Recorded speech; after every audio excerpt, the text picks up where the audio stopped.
Good evening. This is Matt Mosley on the Arkansas Sports Network. This is Big Pig Energy. Season 2, Episode 5. We're going to talk about the Texas A&M game from last Saturday, and we're going to preview Ole Miss. Just a reminder, this is sponsored by Barley and Vine in Bentonville, Arkansas, and Lifestyle Print Company out of Vancouver, Washington. Our co-host, Coach Kelly, is in an undisclosed location, but I have friends. It's amazing that I have friends. But Miss Courtney Mims is joining us again tonight. Courtney, thank you again for being a co-host with me on the panel tonight. I love having you on the show. Yeah, I love being on the show. Thanks for having me back. I'm glad that people didn't riot with me coming back. Surprising, like the Melissa Lemon lady gets worse ratings. Like we don't get as many views when she's on. I don't understand that. That's because she's a Knoll. It makes sense. Totally understandable. They like the Gators here. I get it. I understand. Out my water. Tonight, joining the panel as a co-host, former Fayetteville High School star and Arkansas Razorback quarterback from 2014 to 2017, Mr. Austin Allen. Austin, thank you for joining. We appreciate you being here tonight. Matt, I really appreciate you having me on. I know Brooks was on, Raleigh was on last week. Both the guys I played with, they couldn't have said better things about you in this podcast. So I'm really, really excited to be a part of it.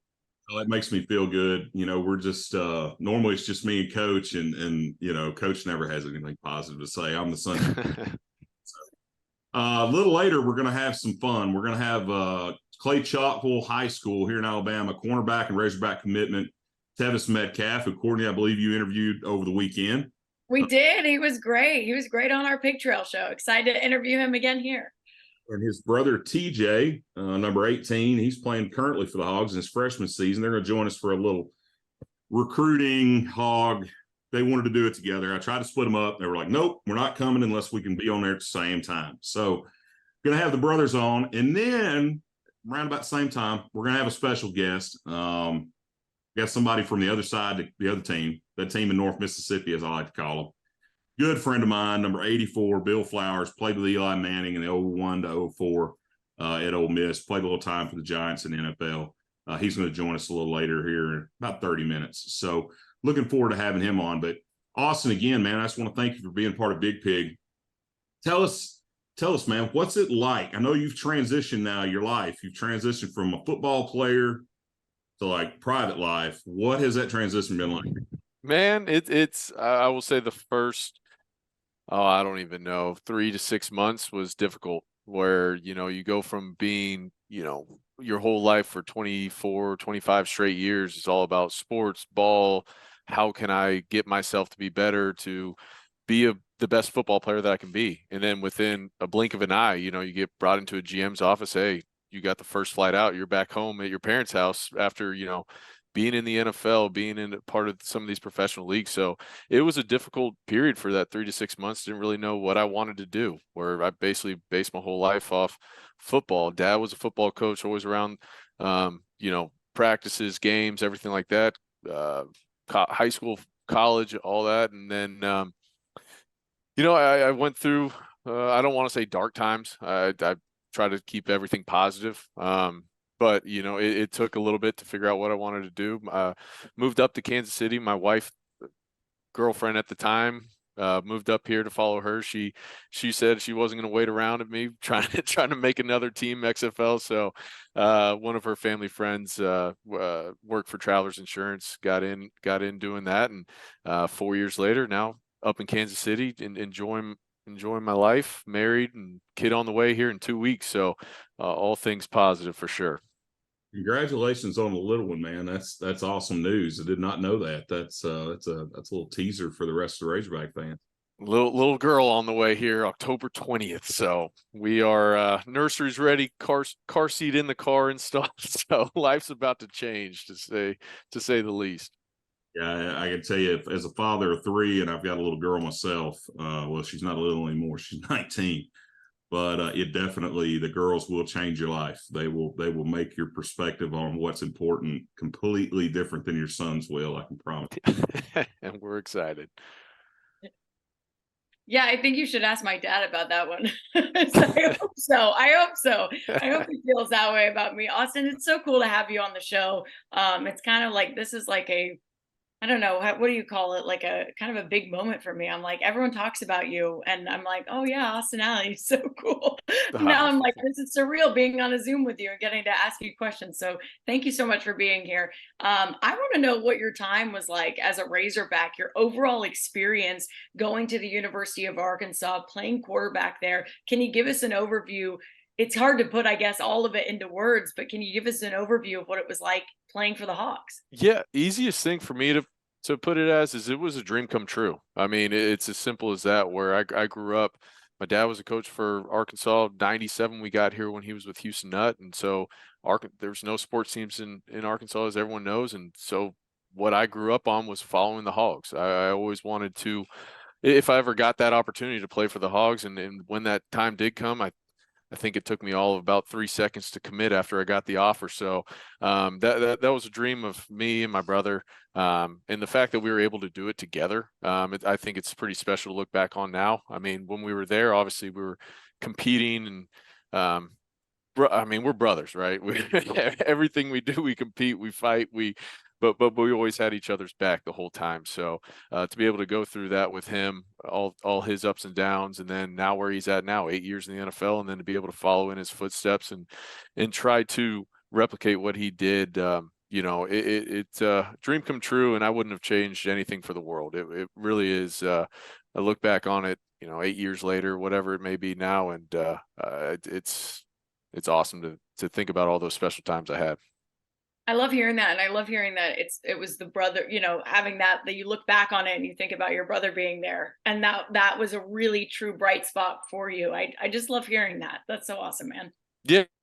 Yeah. I mean, there's a few dark days there early on when he first got that starting job, but the way he persevered, the way he battled through adversity and to come out on top. I mean, that's something where you talk about what leads you, post football career. Seeing him do that and then going through the same type of adversity, it's not all sunshines and rainbows when you're playing quarterback with all eyes on you. So to be able to go through that and come out a better person at the end, I think is it's not a lot. Not everyone goes through it, and to go through it, it just makes you a better person. When I think about the Allen brothers, like when I think, and I was with some of my friends from time to time down here, because I've lived in Alabama for almost 25 years. And the one thing that I hear from opposing fan bases is those are two of the toughest quarterbacks we've ever seen, because y'all took some licks. I mean, I remember your brother's freshman year, and I don't want to dig into Brandon too hard, but I remember his freshman year at Alabama, Courtney Upshaw killed him. Oh yeah, I mean, he laid there for a minute, and I was like, "Ooh, he ain't getting up." And then he jumped up and he walked off the field, and I'm like, "Man, that's a tough dude." Courtney Upshaw is no joke now. So tell us, playing the SEC, getting what little time you did in the professional leagues. I mean, who was the guy that you worried about? Like that one defender that you had, man, this dude, we got to watch him. He could put me on the shelf. Man, what week you talking about? Because that was every week. I feel like it was one guy you're watching tape. You're like, oh man, I hope we're chipping that dude this week, or linebacker just playing with his hair on fire. I think the hardest I got hit, I mean, probably that A&M game my junior year. Deshaun Hall, I think, was the dude who got me the best. But the one that you're in there's, after a game Sunday, you go through the game before, and then you flip on some games of your upcoming opponent Sunday night. You're just watching 2-3 games, and you're just watching tape. You're like, oh my God, all right, that dude's a ball player, and obviously that's Myles Garrett. Where you flip on the tape and the way he can get off the ball, bend, turn, and get after the quarterback. I mean, that's why he's one of the top defenders in the NFL right now. But that's one that comes to mind, where that Sunday all our protections, all our chips, all our extra help with the tight ends going towards that guy. But I think the best player I probably played against in college was probably Reuben Foster from Alabama. That man was calling out plays, flying around. He was all of 4.4, 4.4 speed, and just smart as a whip. Where that guy could read the block before it was happening, almost like a Martrell Spade of how good he was at being able to decipher what what formation you're in and know where that play's going, where it was just something innate about him where, you know, you're going through your cadence, you hear him saying, hey, watch that pulling guard B gap right here. And you're like, oh, shoot, we got to check out of this thing because that dude's about to blow it up. So he was probably one of the best, most athletic, smart players I played against when I was there at Arkansas. You know, the funny thing about Foster is when he committed to Auburn originally. He went Got and an Auburn tattoo on his forearm. And then like a week before signing day, he flips to Alabama. He still has that Auburn tattoo on his forearm. Oh, yeah. That dude, I saw him play high school ball. And when he's talking about that downhill, like that dude, he didn't try to knock people down. He tried to run through people. He wanted to kill people. Like first memory I had of him was actually 2014. We were playing them at home, and I was backup at the time, and Reuben Foster was running down on kickoff return or kickoff coverage for Alabama. He rolls through the first line of defense, just flatlines the guy, and then smacks our kickoff returner right at the 8-yard line without breaking stride the whole time. And you see that, you're just on the sideline like, thank God I'm not playing right now, because that's a different level ball game from 7A football to SEC speed. And that was pretty much my first like, oh boy, these boys can play right here. When you know it's different. You know, yep. My son plays in Arkansas, and I tell him all the time, I'm like, as fast as they are in 6A and 7A in Arkansas, you get down in Alabama, Mississippi, Georgia, Florida, it's different. It's different down because these boys, 10th grade, 11th grade, there's some 10th and 11th graders can suit up and play small D1 ball right now. 100%. Can get it. And Reuben Foster was one of those guys. Courtney Upshaw, I saw him play in high school. He was another one of those guys that was just a freak athlete. But I don't want to camp on them guys too much. We got them next week, and we'll talk about Alabama next week. But it's all good for me. I don't need to talk about them either. I love it. You're right about Matt on those guys being different. When I was like, I saw the difference because I went to Georgia to cover high school football. I've been, you know, in Florida, of course. I've seen some Alabama kids play, and they don't play down there. I mean, they're like you said. I mean, I saw Rocket Sanders in 10th grade. I swear he could have suited up for the Razorbacks in 9th and 10th grade. Seriously. But Austin, you kind of mentioned a little bit in that question I asked you before about the dark times. It wasn't all positive. It wasn't all sunshine and rainbows. You know, that all people don't really understand what it's like to be a quarterback at a major university like the University of Arkansas. And all of that builds you and builds who you are today. How do you think playing for the Hogs has built you, you know, for a career in the NFL and post that now being, you know, almost a dad?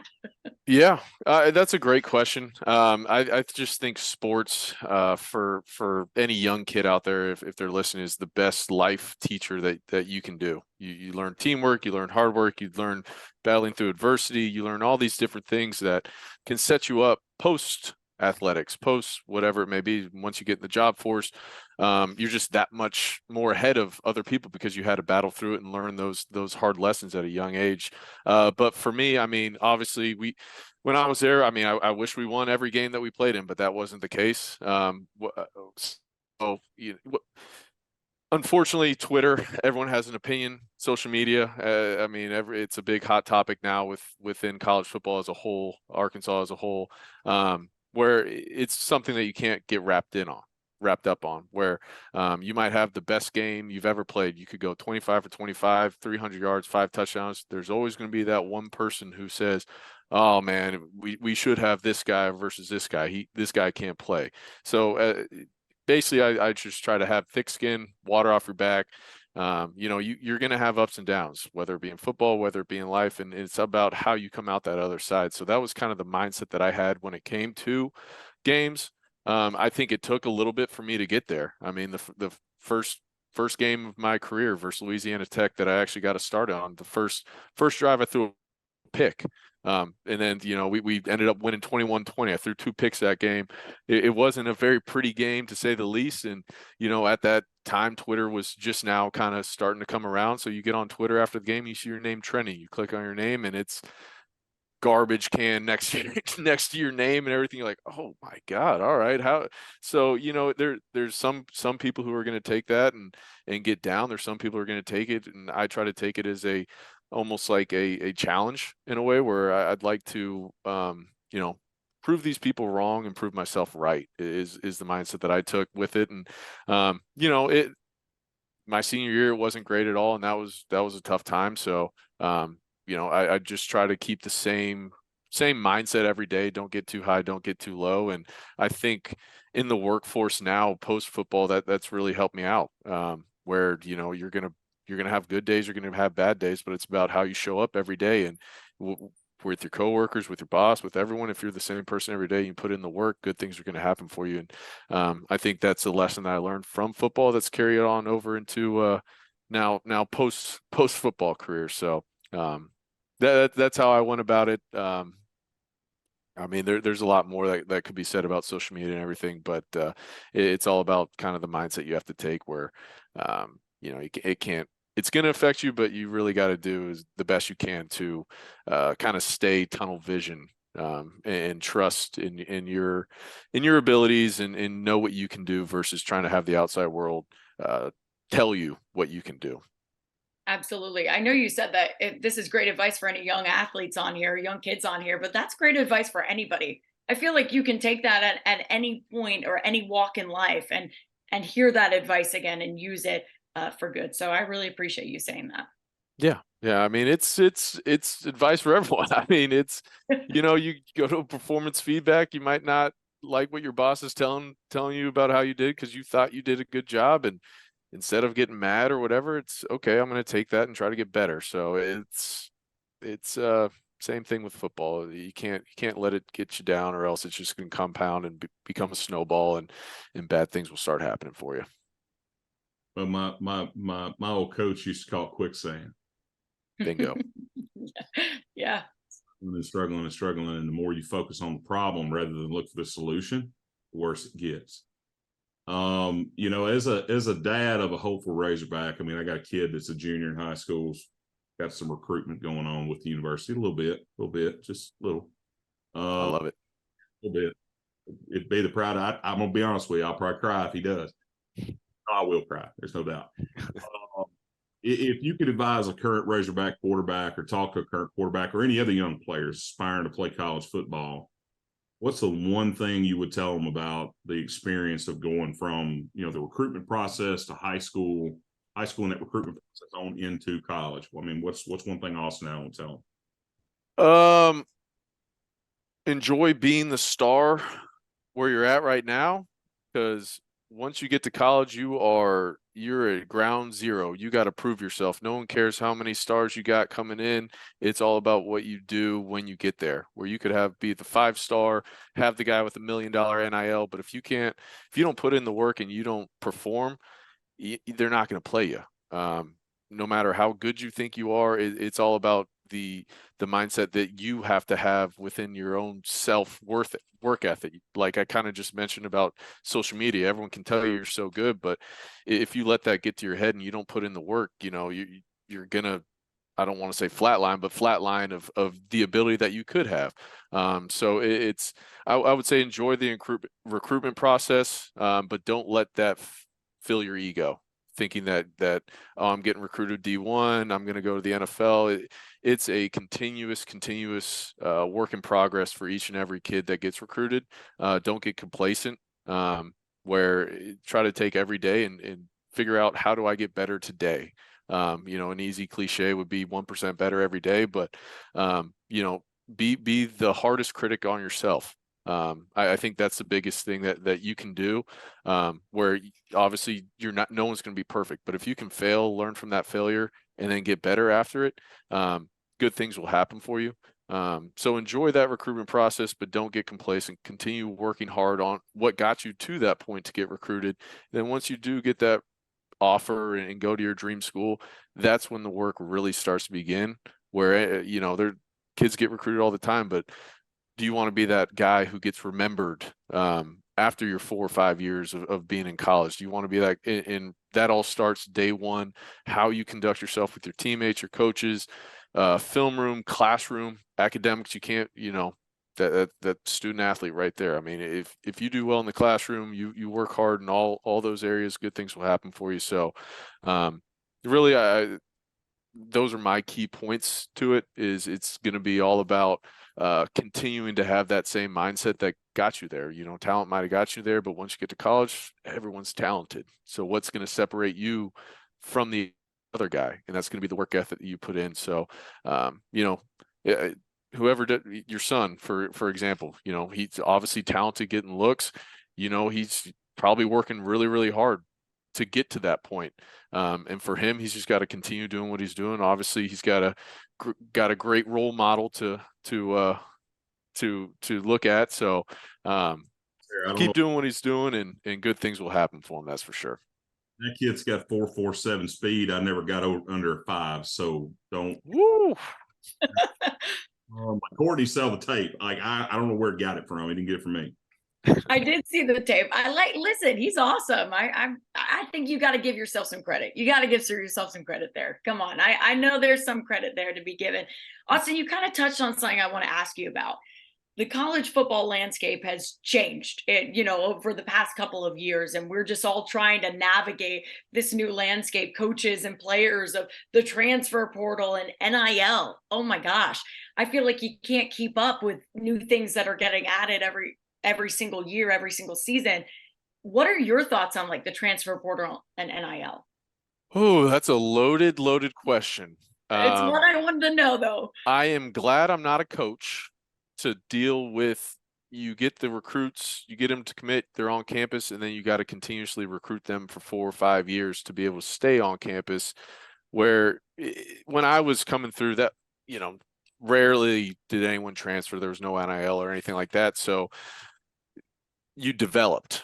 And I feel like now with this whole transfer portal, the development of kids is now going by the wayside, where it's, if they aren't playing year 1, year 2, then I'm going to go where I think that's a disservice to the kid. I think that's a disservice to the coaches, where it does take time to, for kids to fully develop to, year 3, year 4 in college, have that redshirt year to get in the weight room, to become more explosive, to learn the playbook, to stay in the same system, where those are the kids that typically you see, at least in years past, become one of those All-Americans year 4, year 5 on campus. And now with the whole transfer portal, if it's not year 1, year 2, or year 1, you're a highly rated recruit, you got a bunch of NIL money, you're expected to be the All-American freshman.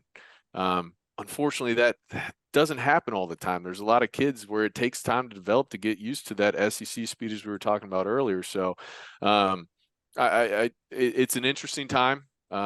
It's hard to keep up with as a fan of who's with us, who's not with us, who's good this year, who's not good this year, because you just don't know who's getting kids out of the transfer portal and whatnot, and who's getting high school recruits and things of that nature. But that's my thoughts on the transfer portal. I think college football, I'm not in the locker room anymore. I would assume that the culture, trying to build a culture, is more difficult than what it was before, with the continuity of you got these 5th-year guys who these freshmen are now looking up to. When I was going through of, okay, this is how you're supposed to do it to get to that Trey Flowers, to get to that, Dan Skipper, Frank Ragnow level, some of those guys, where now it's, that 5th-year guy who's been there for 4 years might, he just got $1 million to go to another school, so he's gone. So it's interesting. I think big thing would be culture and continuity within the locker room. And then the NIL, I would say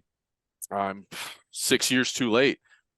What some of those guys are getting paid, you see it and you're like, wow, I thought I was living high on the hog when I had $200 in my pocket when I was in college. So, you see the Utah football program all getting brand new trucks and all that. And it's a different world that, we'll see how it plays out here in the next 5 to 10 years. If there's more, guardrails on the recruiting aspect of it, of some of these boosters or collectives that might be swindling kids out of some kind of compensation. I mean, I would say for kids, if you are going to sign an NIL deal with the collective, I would highly advise getting a lawyer to read over that contract.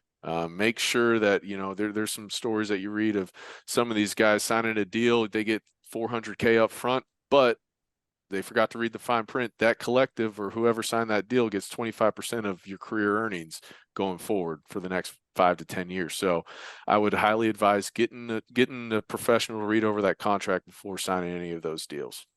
That is fabulous advice. And I like what you said about continuity, and people forget that all the time, that you have basically roster turnovers, right? Like what you saw basically at Colorado and what Deion Sanders did, where you have just roster turnovers. It's even happening in baseball and basketball. My dad coaches D2 basketball, and he is an advocate of the transfer portal, because if the kids aren't stars at D1s, they come down to his program and become the star. So he's like, look, I love it. I use it to my advantage. But you will have so much roster turnover. It's just, you literally have to deal. It's almost like starting anew every year. And I know Coach Musselman feels that. I know Coach Pittman's dealing with all of that this year as well. And over the past couple of years, Dave Van Horn as well. It's in every sport. So it's like, it's just such a new world we're navigating. And so I appreciate you bringing up continuity, because that's something I feel like people always want to forget, that like, some of these guys don't know each other. Some of these guys are just gelling for the first time. That first game they played was the first live reps they've taken together. So I feel like we forget that. Anyways, Matt, I know you have more questions. And I want to touch on something real quick. I'm real supportive of the NIL stuff. I don't hate the portal. What I hate is what it's doing to the high school players, because with the transferring and the moving around like they are, it's really hurting high school recruiting. You look at just in the state of Arkansas, and this is something I want to talk to you, Austin, offline, because I got some ideas. But participation in football in the state of Arkansas is down almost 20%. Really? Yeah. Yeah. There's real data behind it. And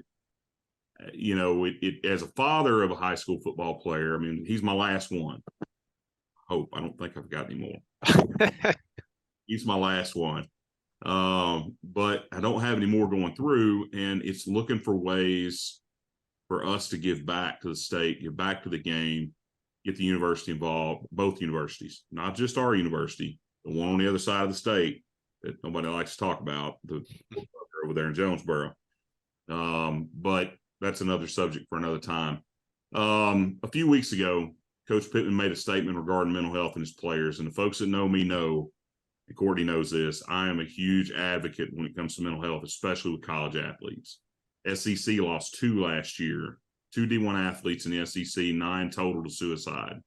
I'd love to hear your opinion, because I know, like, specifically, like, and not to dig up stuff with your brother again, but some of the things that happened to Brandon and some of the things that happened to you in that last season you were there, the things people said, because Twitter was kind of becoming a thing.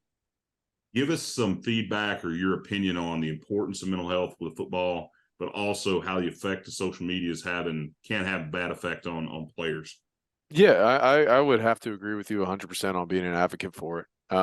Where it was one of those deals. I think it was my second to last year, maybe my last year. We hired a clinical psychologist for people, all athletes, to be able to go talk to, and I never took advantage of it. Where I was very I'm going to get over this myself. I can do this myself type thing, where you just don't know what other people are going through. I think that's the biggest thing is they might seem great on the outside, the life of the party, funny, all this good stuff, but they might have some real dark things going on inside because of the advent of social media, where there's no getting away from it, if that makes sense. Where all these kids now, they grew up in it. They are the Twitter, they are the Instagram, TikTok generation, where that's basically their lifeline. So it's easy to say, hey, don't look at it, don't pay attention to it. That's not the case. People are going to look at it. They're in your mentions, they're on your notifications. So I think the big thing with mental health is if you're struggling, talk to someone. It's as simple as that. Obviously it's not simple, but don't feel like, oh, I'm being, whatever it may be. I think the easiest thing you can do, talk to your roommate. Number one, talk to your loved ones, talk to someone you trust, to get it out. Other people might be going through the same thing as you. So, for me, like I said earlier, there's a lot of dark times that senior year where, you're sitting in your room after a 52-3 loss, whatever it may be. You didn't play very well, and you're just seeing your name continually get added on Twitter of Austin Allen trash, Austin Allen this and that. So, for me, I always took that approach, as I mentioned, of having thick skin, having water off your back type. So I tried not to affect it, but I know it did. And I never really talked to anyone about it. So I think the resources that they're able to implement within the university to make it accessible and encouraged for those athletes to go talk to them is a very good first step. And I applaud Coach Pitt for talking about it, for being a resource for those players of, hey, if something's going on, my door's open to be able to go talk to me about it, because it is real. As you mentioned, 9 people, that's 9 too many. It's a sport. It's just a sport. There's more to life than just winning football. Obviously we want to win football games. We want to win every game we play in. I mean, that's the competitive nature of it, but that's not going to be the case. And there's more to life after sport. You shouldn't, just associate yourself as a football player. There's more to everyone than just, than inside the lines. And I think being able to talk to someone about that, to express those feelings is a huge help, and hopefully, becomes more encouraged and aware for every student athlete to have those outlets. And hopefully it's not just Arkansas, but every school around the country, SEC, all the way down to NAIA, to be able to have people that people can come and talk to, because it is a real thing with social media. You just can't get away from it. I love the perspective, and I appreciate that you're supportive of it, because it's been a hot topic around Hog Twitter for the last couple of weeks, and to hear a former quarterback from our university be so supportive of that is refreshing for me. But we're gonna skip around a little bit. Lifestyle Print Company out of Vancouver, Washington, real good friend of the program. We have recruiting corner / Razorback corner tonight. Welcome to Big Pig Energy. Razorback commit Clay Chotwell, cornerback TJ Metcalf, and current Razorback number 18 TJ Metcalf. Shout out to the 205. Both these guys are Birmingham boys. I'm tickled to have them on here. I watched TJ play at Pinson Valley, Pinson High School. I watched Tevis's team last week have a huge win against Thompson, who, you guys don't know Alabama football. Mark Freeman and Thompson High School, one of the best programs in the state. Guys, thank you for joining us tonight. We really appreciate it. I know you guys have got a lot going on. Tevis, you got a ball game tomorrow night. TJ, I know you're getting ready for Ole Miss. And appreciate you guys joining us. Yes, sir. I love it. Hi, Tevis. It's nice to see you again after we talked just briefly on Sunday. So I told you were going to see me on the podcast here. I want to start off by asking both of y'all, and maybe TJ can go first and then Tevis. What drew you guys to Arkansas and the, playing for the Hogs? What was it about the university, about the program, that just made you guys go, yeah, we want to go play there? I really feel like it was the people there. I saw a bright future for myself and, for my brother and my family as well there. I feel like my coaches recruited me well. I feel like Coach Pittman did a great job getting a lot of us guys in, getting us close with each other. And that's the thing about my freshman class. We got a tight class together, and I really see us, making a big impact. We have this year, for the upcoming years, and feel like, it's just going to keep going, and we got something special going on with my class. And Tevis, I want your opinion on that too. What drew you to commit to the University of Arkansas? I know we kind of talked about it Sunday, but for here as well. they were the school that recruited me the most and showed me the most love. So in my recruit, I always look at who's showing me the most love, who like reaching out to me every week, like just seeing who really wants me, and Arkansas really wanted me. So it really just felt like home with them, felt like somewhere I could go and feel comfortable. And also like the business aspect. They have all these like surrounding companies, and I just feel like I can make a future there. So. And I know you said this Sunday, but you're excited to play with TJ too, right? Oh, of course. TJ, you're excited to play with Tevis, right? He was telling me on Sunday, he was like, look, we are gonna ball out together. Like people do not know what's about to happen. Do you agree with that? I can't wait. Both of us on the field together, it's gonna be something special for sure. Have been I love it. Since last spring, TJ. I'm telling you, I'm like TJ and Tevis, like them two get on campus together, like it's gonna be ignorant. You see, Austin, his brother was another quarterback, so they never got to be on the field at the same time. Oh man, I was competing against him the whole time. Well, it's kind of the same way with me and my brother. You know, we push each other in. And that's what gets you all to where you're at right now. Is growing up, you were doing the same thing. I'm sure Tevis was probably like, man, I got to beat TJ. He had 3 picks against this team. I got to get 4. So that was the same thing we went through as well. So, man, how's the quad treat? How's freshman year and everything going?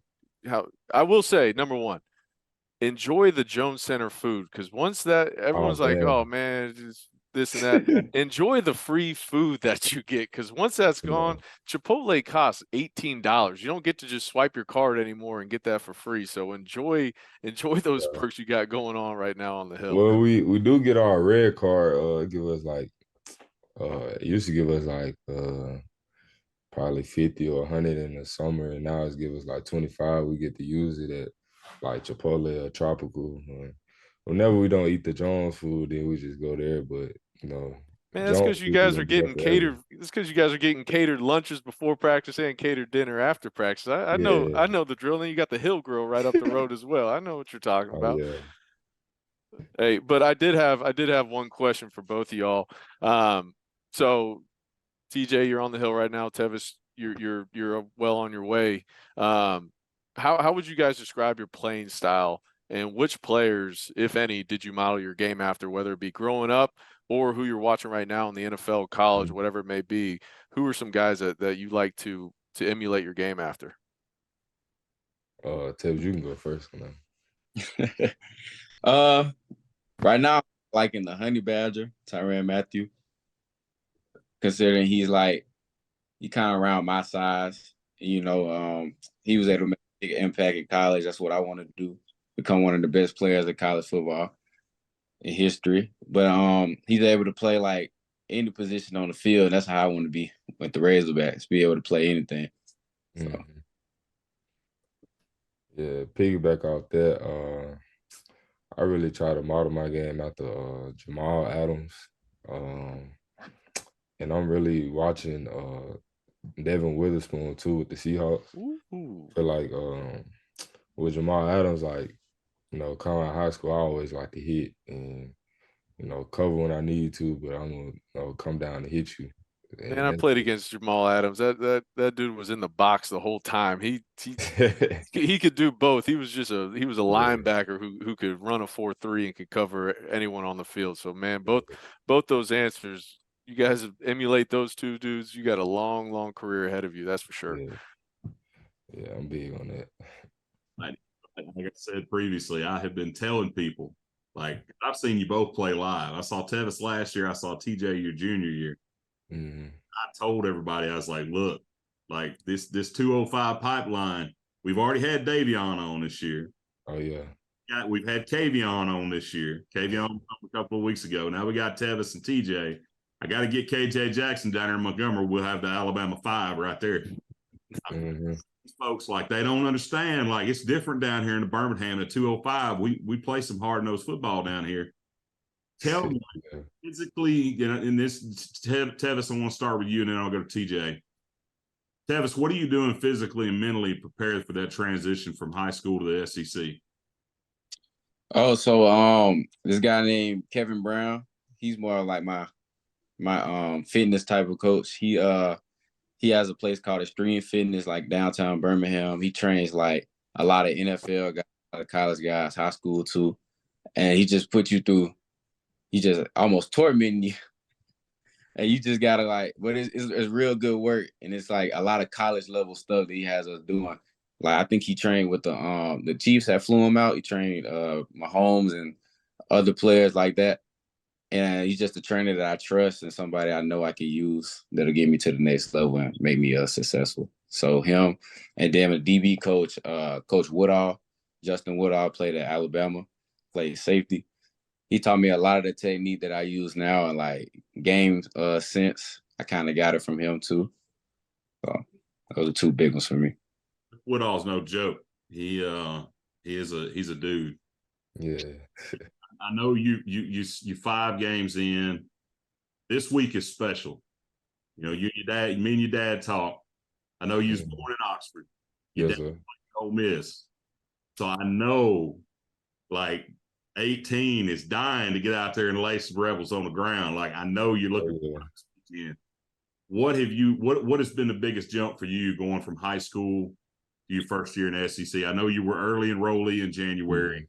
Went through spring ball. You really showed out spring ball. You showed out in the fall. Yes, sir. What are you going? What's TJ got to do to get to where TJ wants to go? Keep being TJ. It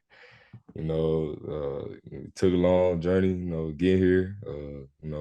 Just came from hard work, believing in God to get here and, just staying on course, keep my head down and keep working. Feel like my time gonna come sooner than later on the field. With the snaps I do get, try to make a big impact. Throughout the game, I'm just, learning. I'm ready when my number called, stuff like that. And, it's gonna be my time. It's gonna be my show soon. So that's all I gotta say. I'm telling you, I'm looking forward to 18 because I'm telling y'all, Arkansas's got a history, and I know Austin knows this. Courtney, you're a Gator, so you might not know.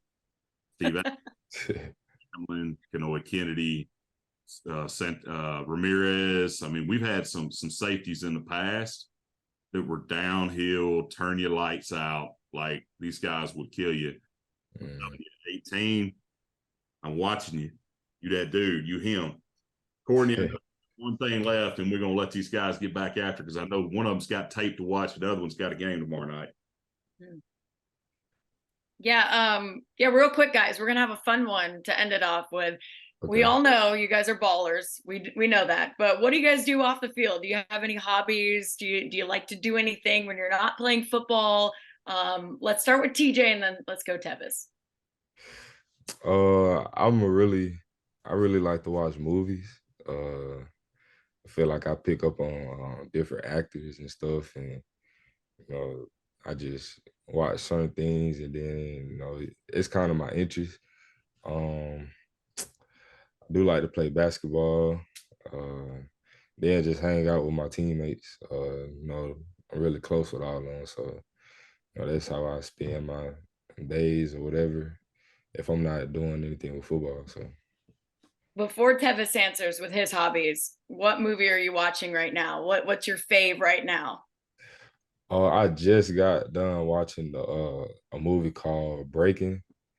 So it's this dude that he was in the military, and I guess the government or whatever was holding back his disability check, and he tried to play like he was robbing a bank, but all he wanted to do is put the world on notice.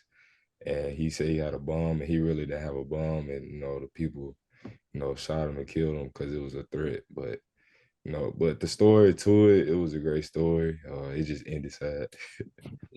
Oh my gosh, that's a terrible. I want to watch this movie now. But it was really good. Now I know the ending. I'm like, oh my goodness. I found out about it on TikTok, and I was like, oh yeah, I got to watch this movie. All right, Breaking. I'm going to have to watch that. Okay, Tevis, what do you like to do outside of football? I know you got some good answers here too. I I'm usually more of like a gamer because I got Okay. PC, so I got like a 2 monitor setup, decked out. Like usually it'd be a gamer, but like since football season, I kind of been watching a lot of film, or I do watch a lot of Netflix, Hulu, just shows. I'm more of a show guy, not like a movie type of. Yeah. I like keeps going, like the story keeps going, Yeah. and I like TikTok. Like on TikTok, that's why I watch a lot of my football clips too, because there's always a game getting posted on TikTok. So all these different clips and all that. So and then like trainers and like say like receiver trainers, they'll be posting them training the receiver on TikTok, and I just be going on this page seeing what kind of stuff they're doing to see what they can do to beat me, and I just learn from it. So yeah. Mm-hmm. That's smart. That TikTok is used for that now, and I love that. They show up on my TikTok feed. I'm like, this is great. I'm learning stuff that I didn't know just because it's showing up on my feed. Okay, I asked Tevis what movie. I'm a big gamer too. So I love Fortnite. I've been playing a lot of like Dead by Daylight right now. So I'm a big gamer. I got a 2 PC setup as well. I bet you wouldn't realize that. But what are you playing right now? Like what or what were you playing before football started? What game can we get hooked on? We got Fortnite, we got Warzone. I like Warzone. And then it's another one called Brawlhalla. Yes, I love Brawlhalla. Yeah. I love it. Man, you guys need to get outside. Go play some golf. You gotta learn how to play some golf. Hey, I did go fishing couple during fall camp. I could give you some good spots around town for fishing. I grew up there as well, so there's a lot of honey holes there. The place we went to was horrible. We was out there fishing turtles, and we actually saved one, but we didn't catch no fish.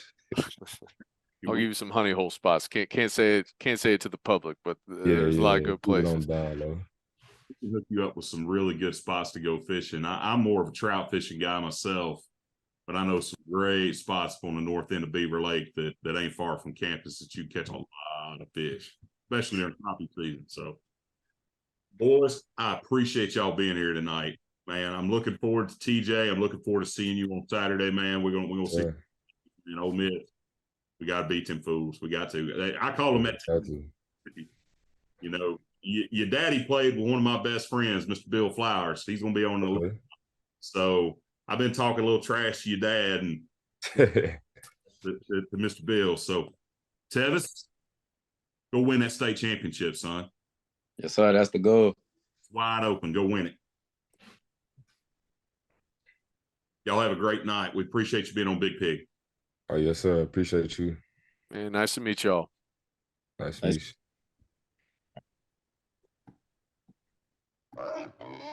I love them kids, man. I'm telling you, they may be not the best pair of brothers that ever played at Arkansas.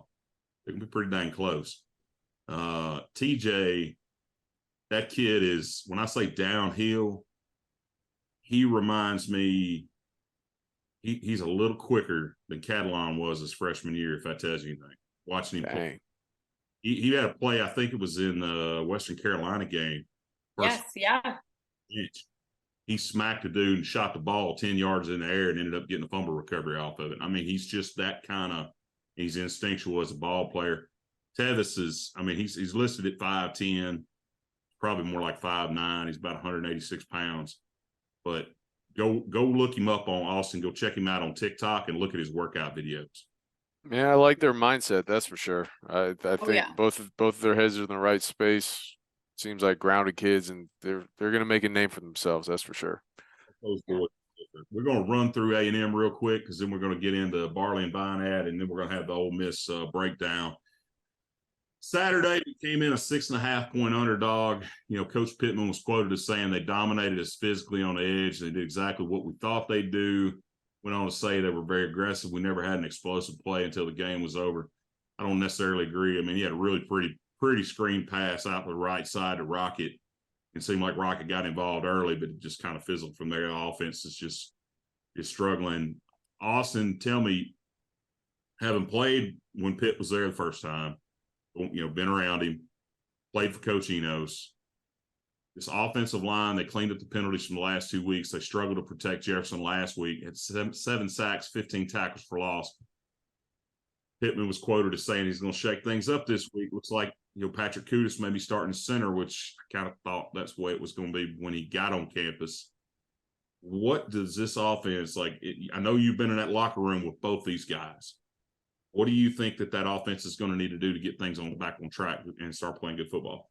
Yeah, that's a great question. I think it starts up front, obviously, where you got to get 5 guys who are one, who play as one, where they're able to, call out blocks, who's going to be to the backside back, or who's got what. We can't have any misassignments up front, especially in the run game and pass blocking scheme. Where once you get the 5 guys to gel, play as one, I think that's when we'll start seeing some of those push off the ball lanes, opening for the running backs to hit.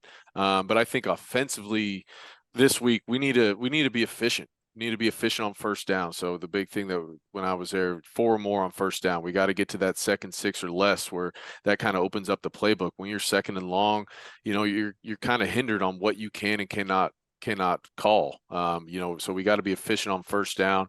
And then what we did on that first drive against A&M of being able to get those 3rd downs, 3rd and 4s, 3rd and 7s, continue moving the chains. I think that's going to be another big thing. We got to sustain drives, and that means being efficient on first down, picking up those 3rd downs, because they are going to come. I mean, as much as we like to score on every play, we're going to have those 3rd and 6s at our 38-yard line that we got to go get. So I think those are the 2 big things I'm sure they're harping on this week, and then being efficient in the red zone, where, you don't want to kick field goals, you got to score. I mean, you watch Ole Miss's offense, they can light up that scoreboard. So when we get our opportunities, we got to capitalize. I think if we can do those 3 things, win the turnover battle, that's always key. I think there's a stat. It's like if you win the turnover battle, you're going to win 75% of the time. It's some absurd statistic like that. So play clean up front. Can't kill ourselves on holding penalties or false starts. Get ourselves in 1st, 2nd, and long. We got to stay ahead of the chains. Keep the playbook open, and then convert 3rd downs and score in the red zone when we get our opportunities. I think if we do that, good things could happen for us. You're talking 3rd down. I mean, I was looking at the NCAA stats just to kind of see where we lined up against Ole Miss. I mean, we're 44th in the country, 44th most efficient team in the country down. But the red zone efficiency, we're I think 14th. But we're 5 rushing touchdowns, 7 passing touchdowns, and 5 field goals. Ole Miss is 66th, but they've got 10 rushing touchdowns, 6 passing touchdowns, and they've settled for 5 field goals. So I think it's that dichotomy of we're settling for field goals when we ought to be because I'm going to be honest with you, Saturday I was screaming, throw the fade, throw the fade, throw the fade the whole first quarter. Because I'm like, we're 6'4" on the edges. We're lined up 3 wide. I mean, Coach Enos finally calls it at the end of the half right there to Broden in the corner. I would love to see him open the ball up and try to stretch the field a little bit more. I'm concerned with Jefferson specifically just with the amount of time he holds the ball. And I would love to get your perspective of having been under Coach Enos as a quarterback. What kind of things does he talk to his quarterbacks about delivery and about timing with his receivers? Yeah. So that's another great question. How I liken it to is if you haven't been in a system change, it's basically like trying to learn a foreign language. So you might call a fade within one system, and you might call a fade a race in another system. So being able to equate those 2 to actually, you might know it, but do you actually understand it? And what I mean by that is within this system, it's a very coverage-based pre-snap, post-snap recognition system where, he's giving you options on every single concept, where it's not just, hey, we're going 1 to 2, no matter if they're playing cover 2, cover 4, cover 3, cover 1. It's, hey, we could go 1 to 2 versus cover 2, cover 4, but we might go A to B if they're playing cover 1, cover 3. So what I mean by that is you might have these 2 guys if we're going, cover 4, and we call it 1 to 2, A to B if they play a different type of coverage. So that for the quarterback, that means we got a pre-snap read where the safety's at. All right. I'm thinking cover 2, cover 4.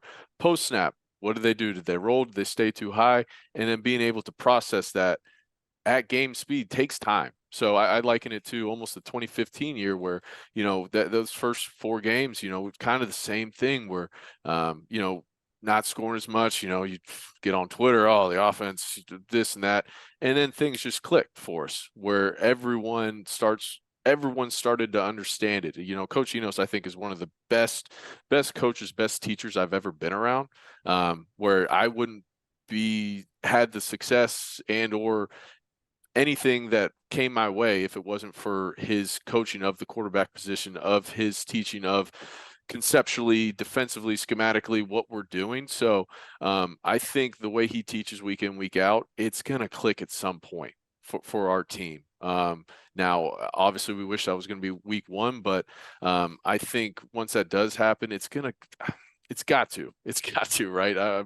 Like I said at the beginning, positive mindset, but I think it could be a lot like that 2015 team where, you know, KJ starts understanding, all right, we got an alert on this play, quarter drives on that dig, let's throw that post route where a bunch of these pass plays do have those built-in alerts, right? They aren't, we're throwing it to this guy. It's a coverage-based read where if that guy drives down, let's hit that big play that's available to us. So, you know, I think, you know, we'll see. You know, it's going to start up front, and then for KJ to, you know, start to process just a little bit quicker to get that ball out of his hands to the right read right on time, and you know. We'll see. We'll see. I don't really know much more to add on that one where I'm not in those film rooms. I know from my past experience what those coaches are talking about, but you know, times change, people change. So that's about all the info I can give. But I do know that Coach Enos is one of the best coaches I've been around. I trust in his offensive philosophy. I saw it firsthand with the success that Brandon had, with the success that I had. And as long as those players buy in and you know, start executing every snap, that's when those explosive plays start happening for us.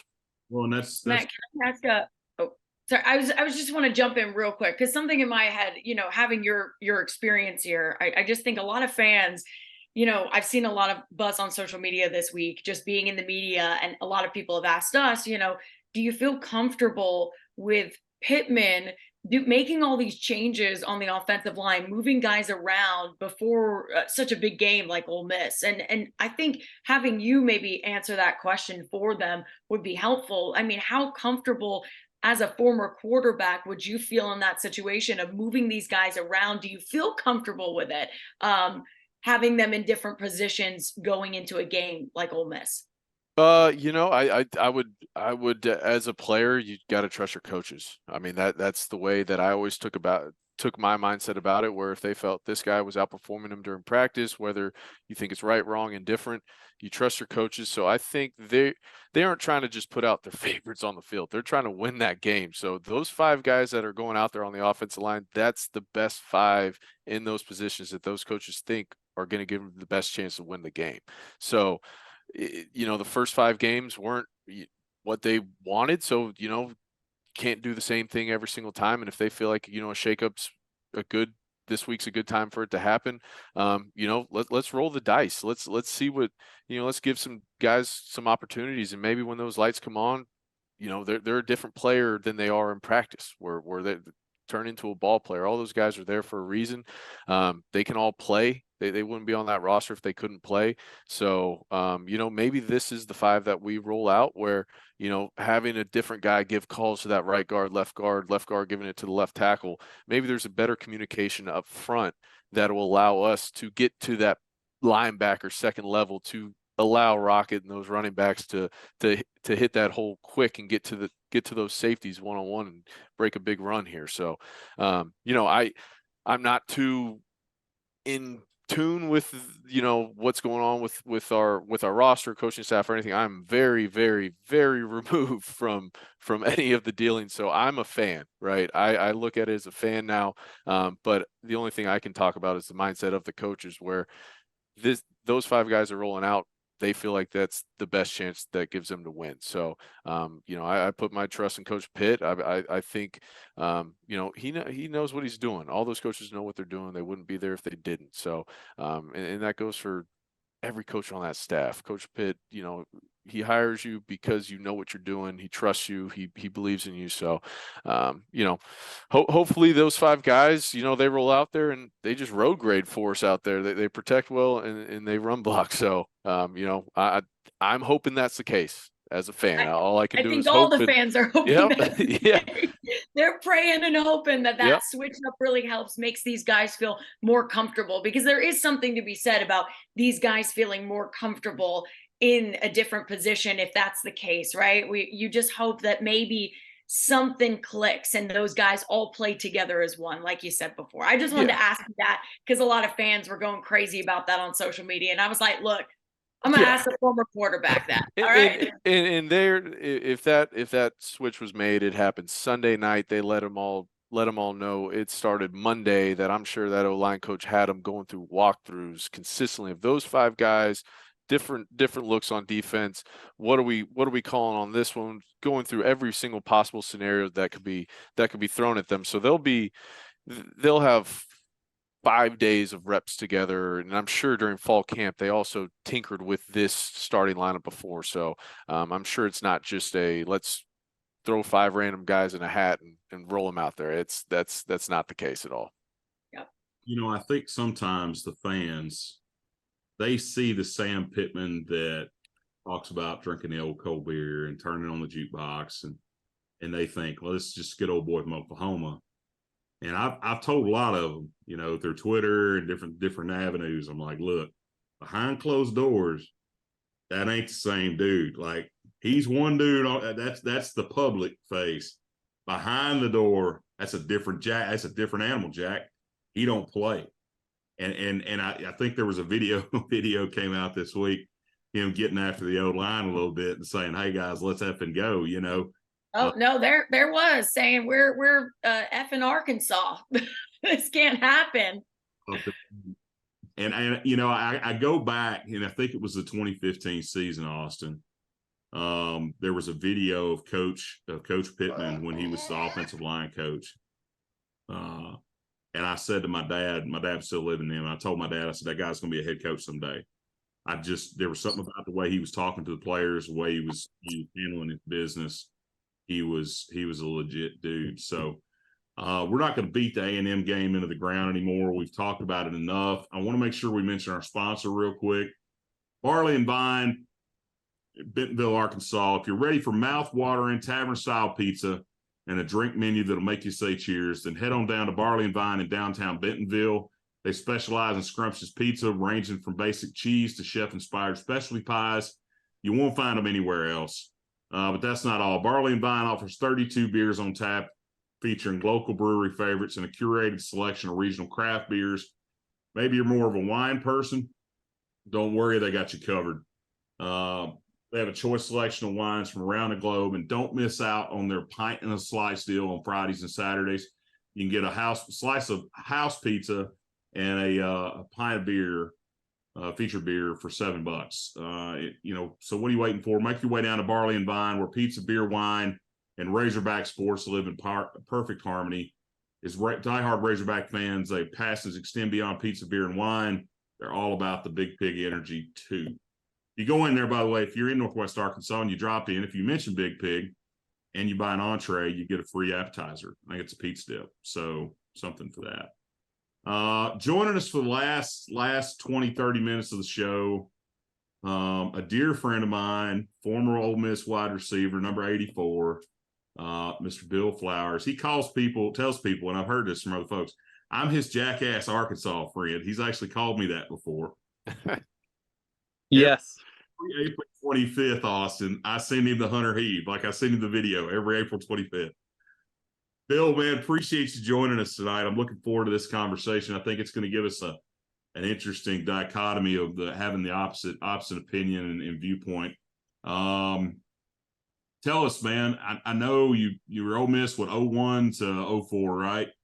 Yeah, 2000 to 2004. Yeah, I was true freshman 2000, 2001, redshirt freshman, and then 04. Yeah, and we had the Metcalf boys on tonight. I know you know their dad. You played with him at Yep. Ole Miss. Yep. So had kind of an Ole Miss thing going on tonight with us playing the Rebels. Is it Rebels, Land Sharks, Black Bears? I mean, what do we call you guys these days? Oh, it's Rebels. He's biting the back of his mouth right now because he's wanting to say something ugly. The line on the game, Ole Miss is favored by 11.5 at home. It's a 6:30 kickoff on the SEC network. Over and under 63.5. These two teams first met in 1908. They played every season since 81. I didn't know that until I did a little more research. Hogs lead the series 37-29-1. Most recent game being last year in Fayetteville. Real cold game last November, 42-27. The ESPN FPI predictor gave the Hogs an 18% chance to upset the Red Hot Rebels on Saturday night. Y'all had a huge game, Bill, against LSU. I picked you guys last week. I call y'all the North Mississippi team. I won't say the other word. I can't. It makes me want to. I just get this taste. But it's the third straight game the Hogs will be heavily favored to lose. You've had some significant games against the Hogs. I mean, you specifically played. I know you played in the 0-1-7 overtime game, but you've had some significant games against Arkansas in your tenure. For you, being a former Rebel, what stands out for you the most about this rivalry? Well, historically, Arkansas has got our number. If you're going to make it close, Arkansas historically has us. When I say historically, I'll just say in the last 20 years. So I think that's the big thing about this rivalry is that Arkansas always plays Ole Miss hard no matter what happens. Seems like Arkansas always uses Ole Miss as kind of a either a reboot part of their season or just decides just to come in and give them everything that they've gotten more. I don't think Ole Miss has ever really just dominated Arkansas many years. I doubt that. So this is always a game where Ole Miss fans are kind of cringing a little bit because you just know that Arkansas is always going to be a tough opponent.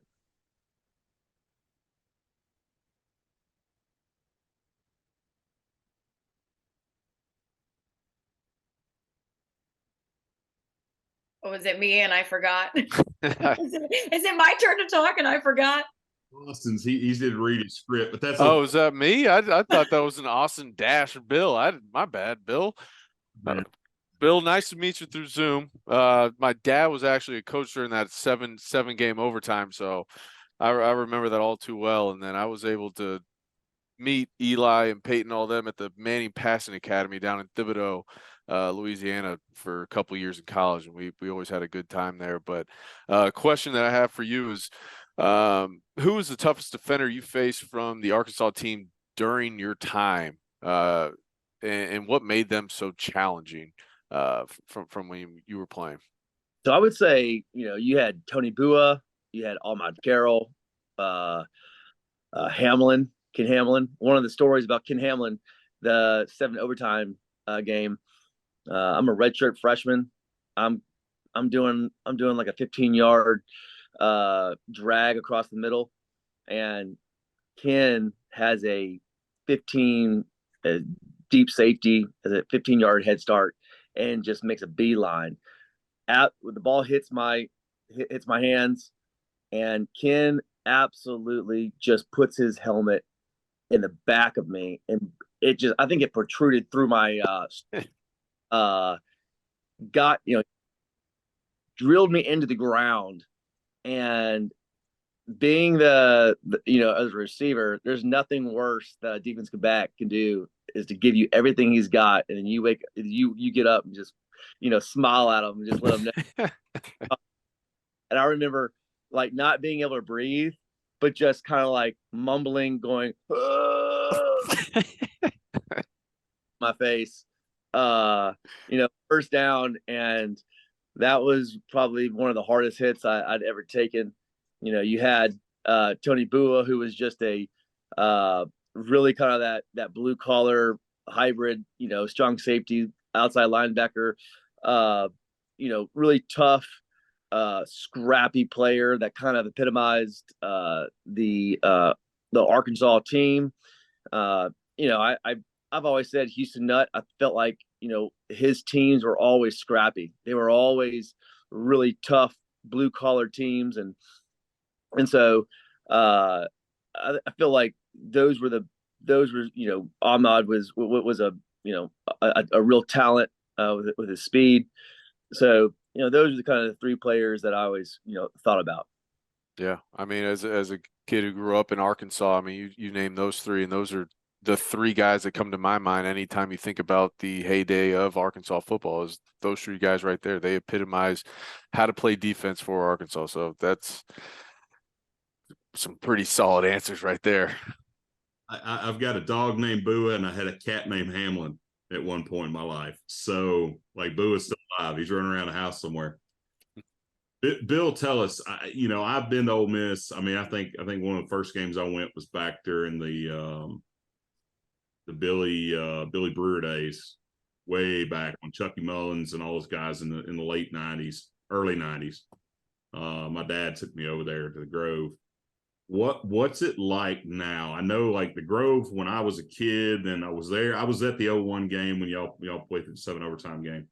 I've been back several times since. But how much has that changed? I mean, as a student athlete and then now an alumnus, how big is the Grove at Ole Miss? I mean, I hear stories. I just love to hear it from your perspective. I would say if I had to guess, I would say it's probably, I would say probably 3 football lengths, 3 football fields, 2 football, like probably a good 2 football fields is the size of the Grove. And then you've got another little section that's probably, I would say maybe 250 yards kind of stacked next to each other. So you've got a lot of space, but within those space you have beautiful oak trees. And back in the day, they would, when I say back in the day, I'm talking about like 80s. They would let people would drive in and park their vehicles and tailgate, and that would never happen anymore.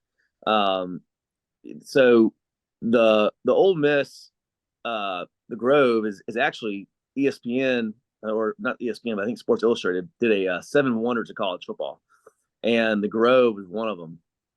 And it's interesting that you can go in there and you will see people from New York, you'll see people from California, you'll see people from all over the places, all over the world, who will want to come to Oxford just to be in the Grove. They might not even go to the game, but they're going to be part of the Grove. And it's just a really unique, different experience. You have people that they're going to set up nice. It's going to be a five-star tailgate experience. It's not your redneck, hey, I got my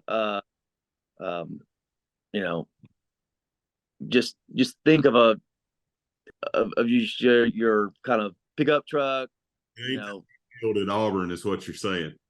No, I mean, it's just your regular tailgate with you just think about a tailgate, and it's nothing like that. It is like going into a fine dining restaurant that has chandeliers, and you've got these nice spreads, and you've got people that will pay hundreds of dollars, probably it's more than that now, and they'll set up your tent and they'll cater everything. And I mean, it's great for business, it's great for just for the whole experience. So and it was like that when I was there. So it really hasn't changed. It's kept its allure, it's kept its integrity. And I'm glad, I'm happy for that. I'm glad you mentioned that it's like a fine dining experience, because the last time I went to the Grove, my friend was going to college at Ole Miss. That's the last time I've been there, which is wild to me. But my friend brought me to the Grove, and it was the first experience I had with it.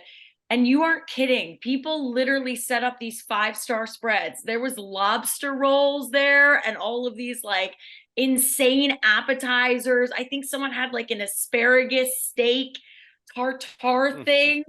And I was like, what is this? This is not the SEC. This is insane. I mean, it was fabulous. It was fabulous, but I just didn't know I was walking into a 5-star experience. I got to go to these things. So you're so right on those. I'm glad you mentioned that there. Also, so excited to get to talk to you as well, because I feel like this podcast, Matt, you brought on some 5-star studded talent here with Austin and Bill, this podcast. So I'm really excited to ask you this, Bill. But I want to know, you being a former Rebels wide receiver, what is the wide receiver core like this year compared to when you played? And is there anybody that stands out right now to you as like, that's the dude in that group?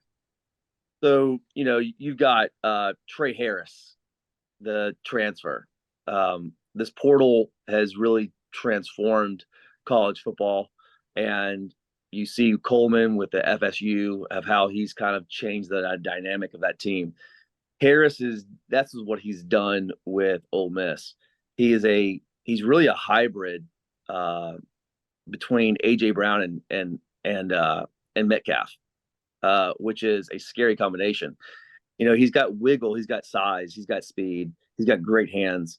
I mean, if you look at his stats, the only game he really didn't play in, he didn't play in it. He only got to play one possession of Tulane, and then he didn't play the following week, and then he played sparingly at Alabama.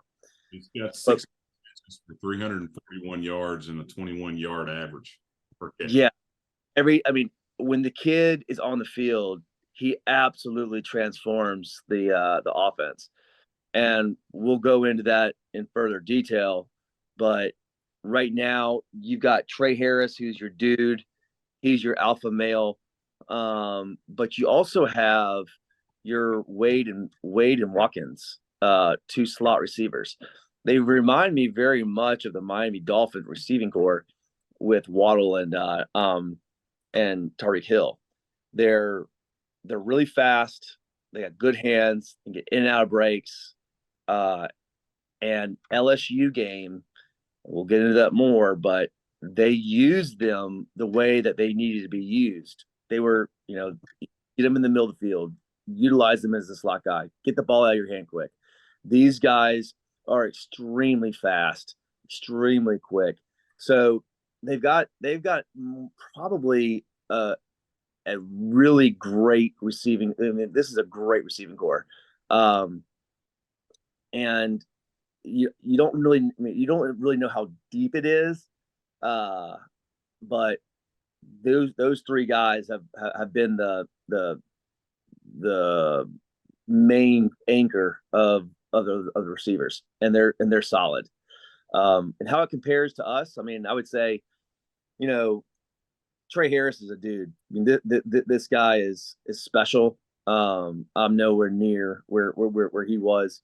I was I was a good outside receiver, good inside receiver. But this receiving core, with putting them in the right spot, is really important, and that's what they did in the LSU game.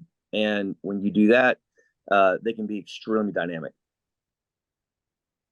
I've been looking at Harris all week because I saw what he did last week, saw what he did a couple of weeks ago. I'm a little concerned because, Nudie McLaughlin, there's a chance he may not play. I think it's still up in the air. They haven't said yay or nay. And I'm really wanting to see Nudie and Harris go head to head, because they're going to be on the same side, especially when Arkansas is in the nickel, or the hog, as they like to call it. I want to see that battle between McLaughlin and Harris, because Harris is I'm glad you said Trey Harris, because he's one of the guys that looks really, really good on tape. The other guy for me was Jordan Watkins.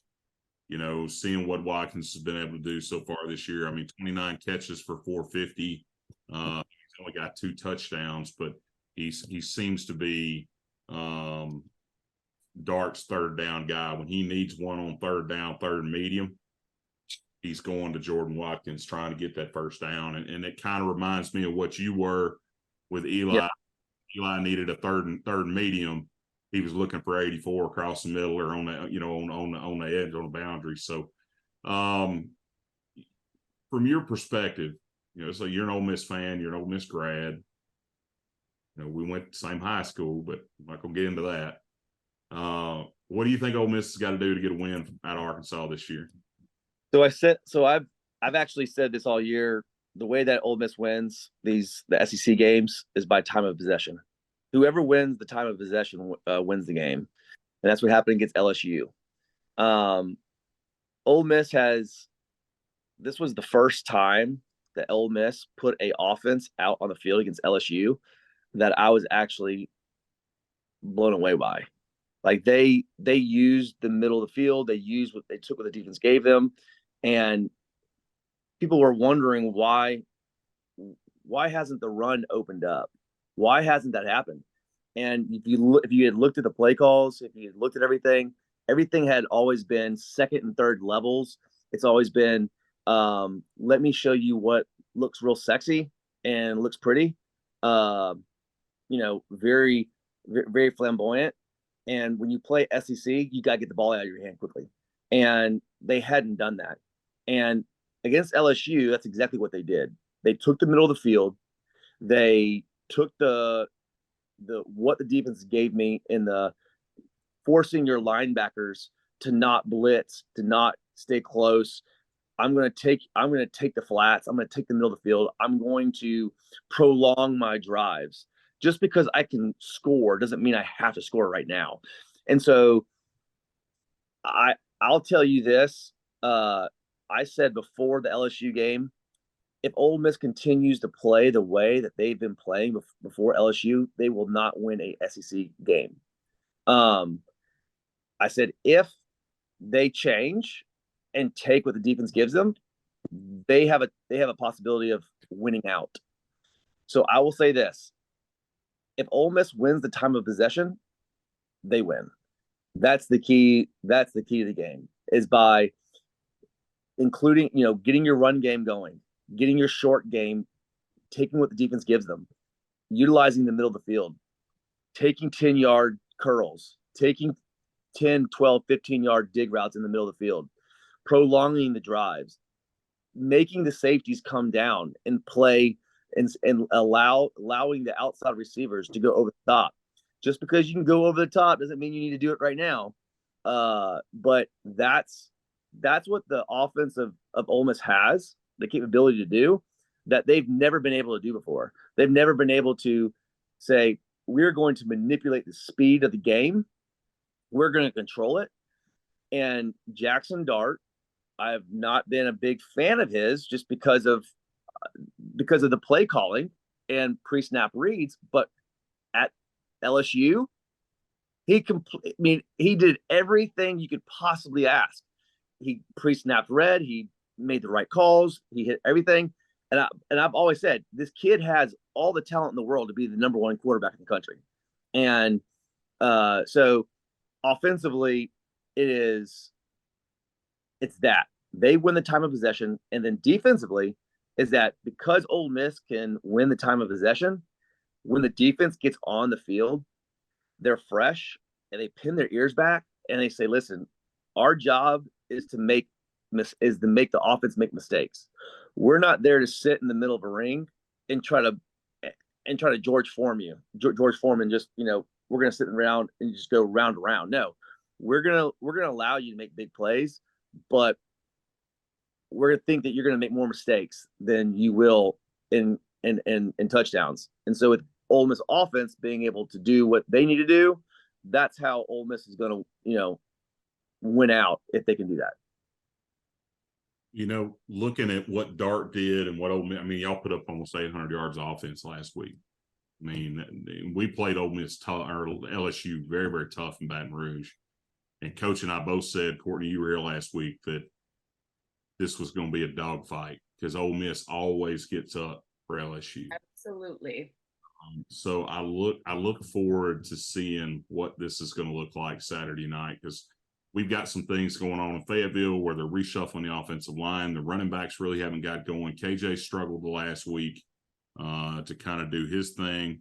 You know, I'm really hoping that Nudie plays Saturday night. That's the matchup for me, and I'd love to hear what you guys think. If there's one particular matchup that you're looking forward to, I mean, for me, it's the front four of our defensive line against Ole Miss's offensive line, and then also that matchup of Watkins or Harris and McLaughlin on the edge. Yeah, I mean, for me, I'm interested to see how cornerbacks do against those wide receivers. Where, I mean, for the past couple of years, we've been defensively a little bit down, but it seems like we've always been up for Ole Miss, being able to create turnovers that have helped us get good field position to be able to, and our offense was able to take advantage of those situations the past couple of years. So I'm interested to see if we're still able to win that turnover battle. Where last week against A&M, we were able to come up with some big turnovers on our end of the field, but unfortunately we just weren't able to capitalize off of it. So hopefully they're able to continue that they have what they've been able to do for the first 5 games, where I feel like our defense has really kind of played well and kept us in the majority of the game so far. So hopefully they're able to take another leap against one of the best offenses in the country. And, I think it's a good measuring stick of, it doesn't get easier from here on out. Right, every offense is going to be just as talented. If Ole Miss might be a little bit more talented than other teams, but as we go through this gauntlet of an SEC schedule, we're going to see those same dudes every single week. So I think it's a good measuring stick for our defense to see if we can go and make some plays in our defensive line, stop that run, and get some pressure on Jackson. I'm going to go off of what Austin said, because my matchup, I know Coach last week was like, my matchup is going to be this, and he kind of goes into some different things for his matchups. But my matchup is straight up just the Rebels offense versus the Hogs defense, because like Austin just said, it's a measuring stick for them. What has been lost in these past couple of weeks with the offense playing badly is that the defense has really been holding their own and keeping them in these games. And that to me is something that you go up against a prolific offense that put up almost 800 yards in their game last week. How can the Hogs defense go up against them, right? How can they make sure that they don't make huge plays, that they don't that they make mistakes, right? I mean, Bill just talked about when their defense gets on the field, will the Hogs make mistakes? I think our defense wants to capitalize on Ole Miss's mistakes, wants to make them feel the pressure. So I'm really excited to see that matchup, because I think that really is going to be a huge thing in this game, is that Arkansas's defense deserves some credit here. They deserve some credit in being a lot better than they were last year. You've got to love that Travis Williams has turned that side of things around for the Hogs. And I can't wait to see them up against Ole Miss, because like you said, Austin, they're going to be some very, very difficult offenses. It's the SEC, right? But Ole Miss, that is their bread and butter. That is what they are good at. How can the Hogs defense combat that? So that's what I'm going with. Yeah, my matchup is the offensive coordinator, whoever calling the plays, either that's Kiffin or Weiss Jr., that they're attacking the middle of the field and taking what the defense gives them. If they do that, they win the game. They will, because they'll control the time of possession. So does that offensive play calling that showed up at LSU show up, or does the play calling at Alabama show up? That to me is what will, that I'm interested, because I think that's what Ole Miss is going to compound on, grow from the LSU win. And I think Arkansas has got a much better defense than LSU. And so if they can do the play calling, capitalize, control the time of possession, do the things that they need to do, then Arkansas is a great measuring tool for moving forward. Because like you guys said, it doesn't get any easier moving forward. Looking at and I'm a numbers guy, Bill, this, like, Ole Miss has got the 8th best total offense in the country right now. I think you guys are averaging 517 yards a game. Now, a lot of that rocketed up after the LSU game last week. Arkansas is holding teams to 339 yards on the defensive side, so 47 versus 8. The interesting point here Arkansas's offense is 101st. Ole Miss's defense is 104th. Yeah. Kind of wondering if this if Arkansas's got their offensive things kind of squared away, we may see a repeat from 2 years ago where it's a 52-51 game and nobody can stop anybody and it's just a shootout all night. And that's that last possession. And that's where Ole Miss can't do.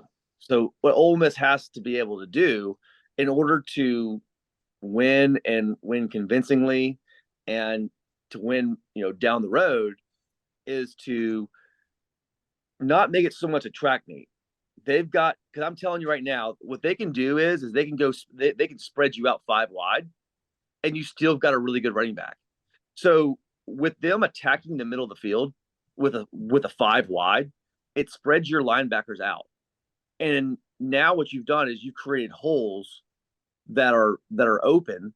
The linebackers have to maintain that integrity of not letting a 7 to 8 to 10 yard curl route. Well, what happens is now you've got Dart, who's a really good runner, that takes that. So if they can implement that kind of stuff and keep the ball out of other, good offenses' hands, that's why time of possession is the key factor for Ole Miss, because we know that the defense is not there to. I mean, if you think Ole Miss's defense is going to win a game for you, you're wrong. They're going to keep you in it, like with LSU.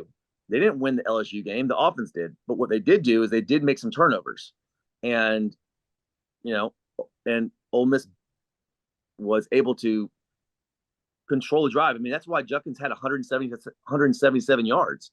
It was the first game that he actually had big runs. First game over 100 yards.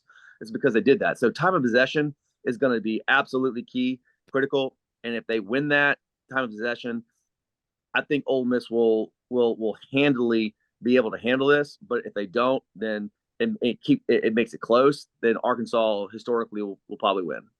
Well, talking Judkins for a minute, I mean, I saw this kid here in Alabama, and I'm like, how did Alabama and Auburn let this kid get out of state? Like, don't understand it. But you're right when you said, previous to the LSU game, I mean, he had 13 attempts at Mercer. He had 18 attempts at Tulane. He had 13 attempts at Georgia Tech, had 13 carries against Alabama. And then they turn around at the LSU game and handing the ball 33 times. Yeah. Because what was happening was that they were never attacking the middle of the field. They were only taking these long drawn out plays. And so these linebackers would just crash. And by the time he got the ball in his hands, he was getting hit in the face. So if you got a 4 wide or 3 wide and you're attacking the middle of the field, you're attacking the voids where the linebackers are, and you're in between the hashes, and you're hitting that, the linebackers have to protect that. And so when you don't, you can't crowd the box. And so that really helped. That was a huge reason why he was playing so well. Now, I will tell you this. I haven't seen too many times where you see over and over and over again where defensive backs are having to make, it's a self-preservation thought process, or sometimes they call it a career decision making process. That kid runs with more power and more anger than I've ever seen. He made those defensive backs just not want to play football. I mean, he literally pounded those kids. I mean, that was a man among boys. When he hits you, I mean, if you're at the game and you watch this kid, when he runs with such a power and aggressiveness that it hurts those defense players. And they also have Bentley, who's a really nice combination of speed, of utilizing him. So it's not just Junkins. It's also, you got, Ulysses Bentley, the fourth, who you can also kind of wear down the defense on, because he's a different kind of back, different kind of speed. He's a little more east-west. Judkins is a little more north-south, seems like. Yeah. And really, that's the key. That's the key to everything is in their offense is making sure that everything's going north and south, not east and west. If you're going east and west, it's not going to work. Going north and south, and that's what it looked like last week. And when you get that kid going, you get him some space. He's dynamic. He's like a Dexter McCluster type. Going to jump into an ad real quick. Lifestyle print company, Better Mind, Better Body, also known as BMBB Lifestyle, established in 2016, founded and based out of Vancouver, Washington. They're a supporter of the show, Big Pig Energy. It started as a men's mental health group, now leads in community health, leads the community in mental health awareness through service projects and custom apparel. BMBB is not just a lifestyle, or not just a brand, it's a lifestyle. We're doing a t-shirt contest right now with 12 hog Twitter personalities. There's information on the Big Pig Twitter account and on our Big Pig Instagram. If you go on there, you order a Big Pig shirt or you order one of the Twitter personality shirts, all the proceeds, the profits from those shirts go to the Fayetteville Boys and Girls Club there in Fayetteville, Arkansas. So support us there. Help us do that. We're looking forward to seeing who wins. There's a big championship belt that I'm getting made that the winner's going to get at the end of the season. They're going to come on the last show with me and Coach. So the fun part of the show, this is where Coach and I usually have a great time. I think the record right now, I'm getting my butt kicked. He's 19-6. I'm 14-11. It's just some teams I can't pick. It's a straight up pick 'em, Bill. Okay, Austin, I'm going to give the line, I'm going to give the over and under, but that's more for my betting friends, my degenerate gambling friends. We're going to start with the Red River rivalry. I said that and I didn't screw it up. Red River rivalry, that's what they normally say. Oklahoma at Texas in Dallas. It's the old Cotton Bowl.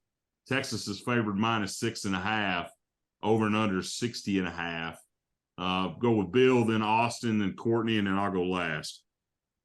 I take Texas. I take under, and yeah. I'm gonna have to go with Texas as well, but I'm gonna go over. I think it's a shootout. I think it's 55-49. I mean 55-51. Yeah, I'm with you, Austin. I also have to go Texas. This was hard for me on on one of our other shows today because a lot of people were picking Oklahoma as their upset for this week, and I was like, okay, that's great. I'm still going Texas. I just think they're so good this year. I agree with Austin. I think it's going to be a shootout. I think that's a rivalry game. It's a big one. I can't say it on air. I do it every time like you do it, Matt. It comes out like that. But it's a rivalry game, big one. Got to go with the over there. Matt, I know you got a good pick here. ever pick Texas for anything. Never.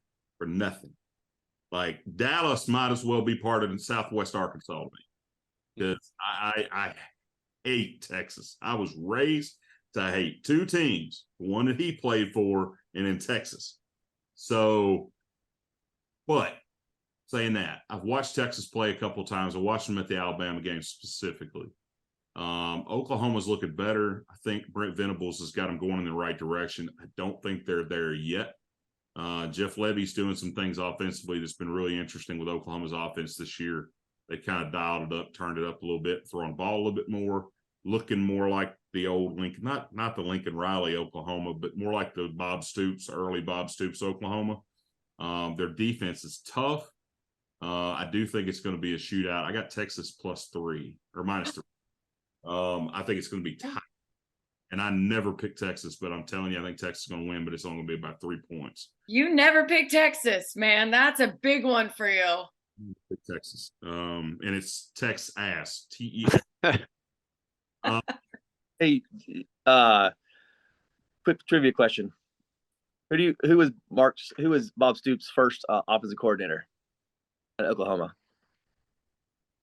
Wasn't Cutcliffe. It was Mike Leach. The late Pirate. Wow. How about that? I would have never guessed. I would have never have guessed Mike Leach. That's a great one. Yeah. My senior year, I went on an official visit to Oklahoma. That was one of my choices. And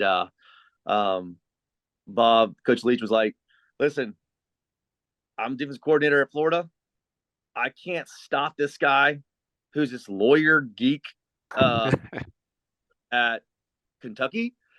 So I take the Oklahoma job, and I say, if I can't beat him, join him." So that was his first offensive coordinator. So when you mentioned, kind of getting back to the Oklahoma Bob Stoops roots, Jeff Lebby, he's kind of, he's an air raid sort of kind of guy. So that makes sense. Jeff's more of that shoot and veer stuff that the Browse family. That's he comes off that Stevensville tree in Texas. So, but it's interesting because he tends to try to play the boundaries more and go with the deep ball a little bit more than his brother-in-law did as a Razorback. So he doesn't take what the defense gives him, because he was at Ole Miss. He'll force some stuff that he doesn't need to force. It cost himself some games. LSU at Mizzou. Arkansas fans hate both these teams, but it's a top 25 matchup. Mizzou's undefeated.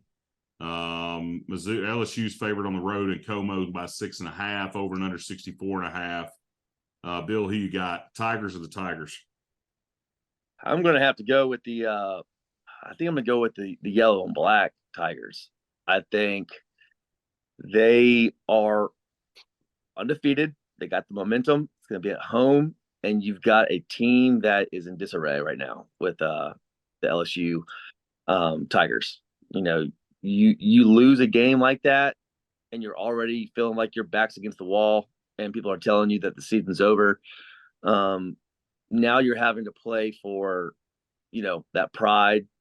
You're having to play for things that aren't really tangible, and you're not at home. If this was in Death Valley, I would choose LSU, but it's not. So I'm going with Missouri, and I will go with over, because LSU's offense is really, really, really good. I mean, offensively, they're powerful.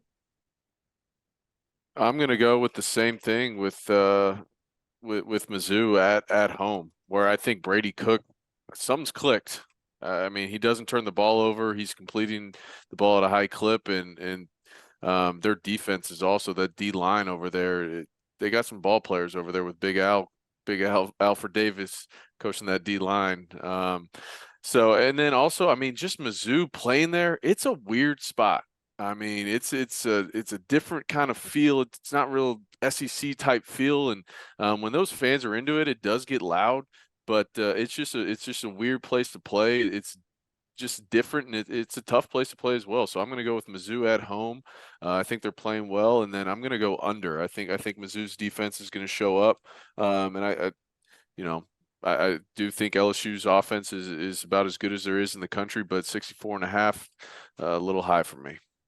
Yeah, I agree with you there on the under. I was going to say, no one's bringing up the Mizzou defense. I've been watching them this year, and I'm actually a little bit more impressed than I was. I was like, going into the season, I didn't think they were going to be that good, and then I was like, wow, I'm pleasantly surprised here with, like you said, the defensive line and how well they have done so far this year. I am also going to go with Mizzou. It is my upset pick of the week for the SEC. I wouldn't be true to my word if I change that on this show. So they are my upset pick this week. Missouri is going to win that game. I think Eli's got something working over there this year.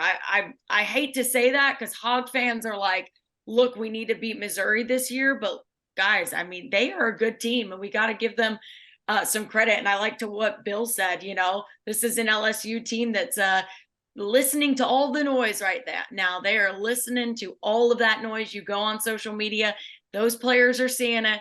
Those players see that their season is over, everything is done, and Missouri has all the reason to go in and win this game for sure. So picking Missouri. Two things. The first thing is Eli Drinkwitz is a giant nerd and wears lifts. You don't I knew him when he was at Arkansas Tech in Russellville, so I could say that. Played softball against him, actually. Put him into a fence one time. I'll tell you that story some other day.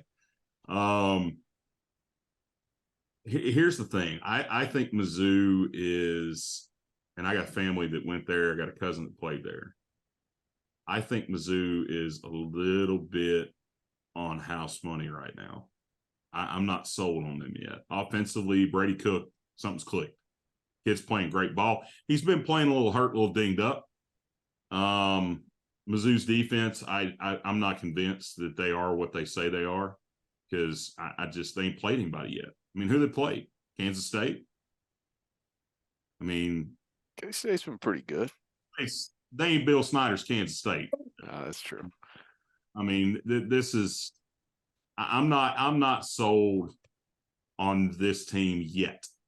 Now, they beat LSU. I'll change my mind. I might change my opinion. But I'm going to tell you something else. Brian Kelly got embarrassed Saturday night. And he's kind of like Saban in this way. When he gets embarrassed, he lights a fire under his guys, and God help the team they play the next week. I have a feeling LSU is going to come in there pissed off. I think they're going to come in there upset, especially on the defensive front, because they played us so tough up front in the second half of that Arkansas game in Baton Rouge. I think he's going to have this front seven LSU prepared. I'm worried about the back end of LSU's defense. If Brady Cook can get in there and do some things, they can protect him. Their defense. Do what? Their defense is bad. Like they're really bad. It's the front seven, and that's what beat Arkansas, was that front seven. They loaded the box up. We couldn't do jack with it, and they tore our heads off. We couldn't do anything with it. We were beating them over the top, but we couldn't run the ball to save our life. What I see, the 6.5 line is way too high. I've got it down to like maybe 2. I think LSU is going to win like by 2. That's where my head's going.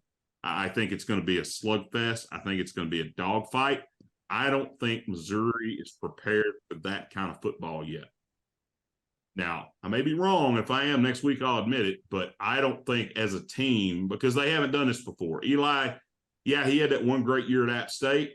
But what else has he done in big-time college football to warrant kind of I'm just not sold on this team yet. So I'm taking LSU by -2. The next game we got on the list, Alabama at A&M in College Station. This line has gone from 3 down to 1, down to Pick'em, back to 1. Bama's favored right now, I just checked, they're favored by 1 point on the road. Over and under is 46.5.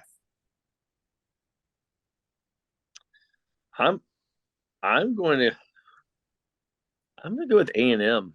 I think Alabama, that's what caused Ole Miss fans to absolutely go bonkers and the sky fall before the LSU game, was how could Ole Miss play so bad against this is not your regular Alabama.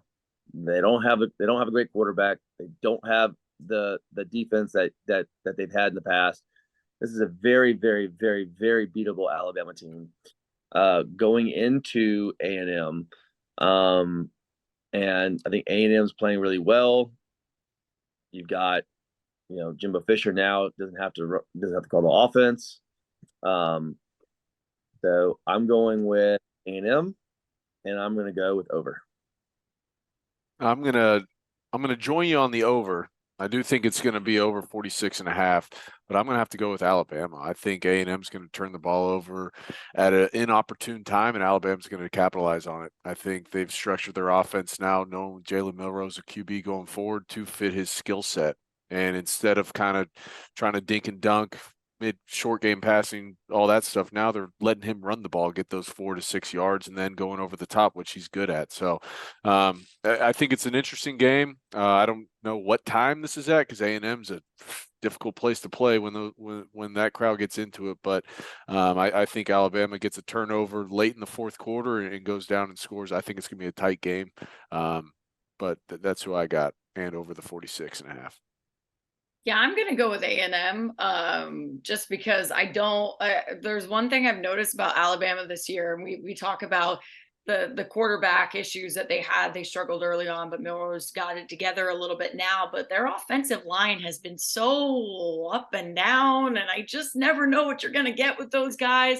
We want to talk about Arkansas's offensive line. What, 7 sacks of KJ last week, 15 tackles for loss. Yeah, I think Texas A&M might have their way with Alabama's offense just a little bit. I think from what I saw last week, if that same defense shows up to play, please help Alabama there, because I think they are just going to have a sack fest really of Milroe. And I truly, truly believe that defense looked really, really good last week. I really hope it carries over, because that's what I'm kind of basing this on. I also can't go against a Bobby Petrino offense right now. I mean, it feels like it's clicking on all cylinders.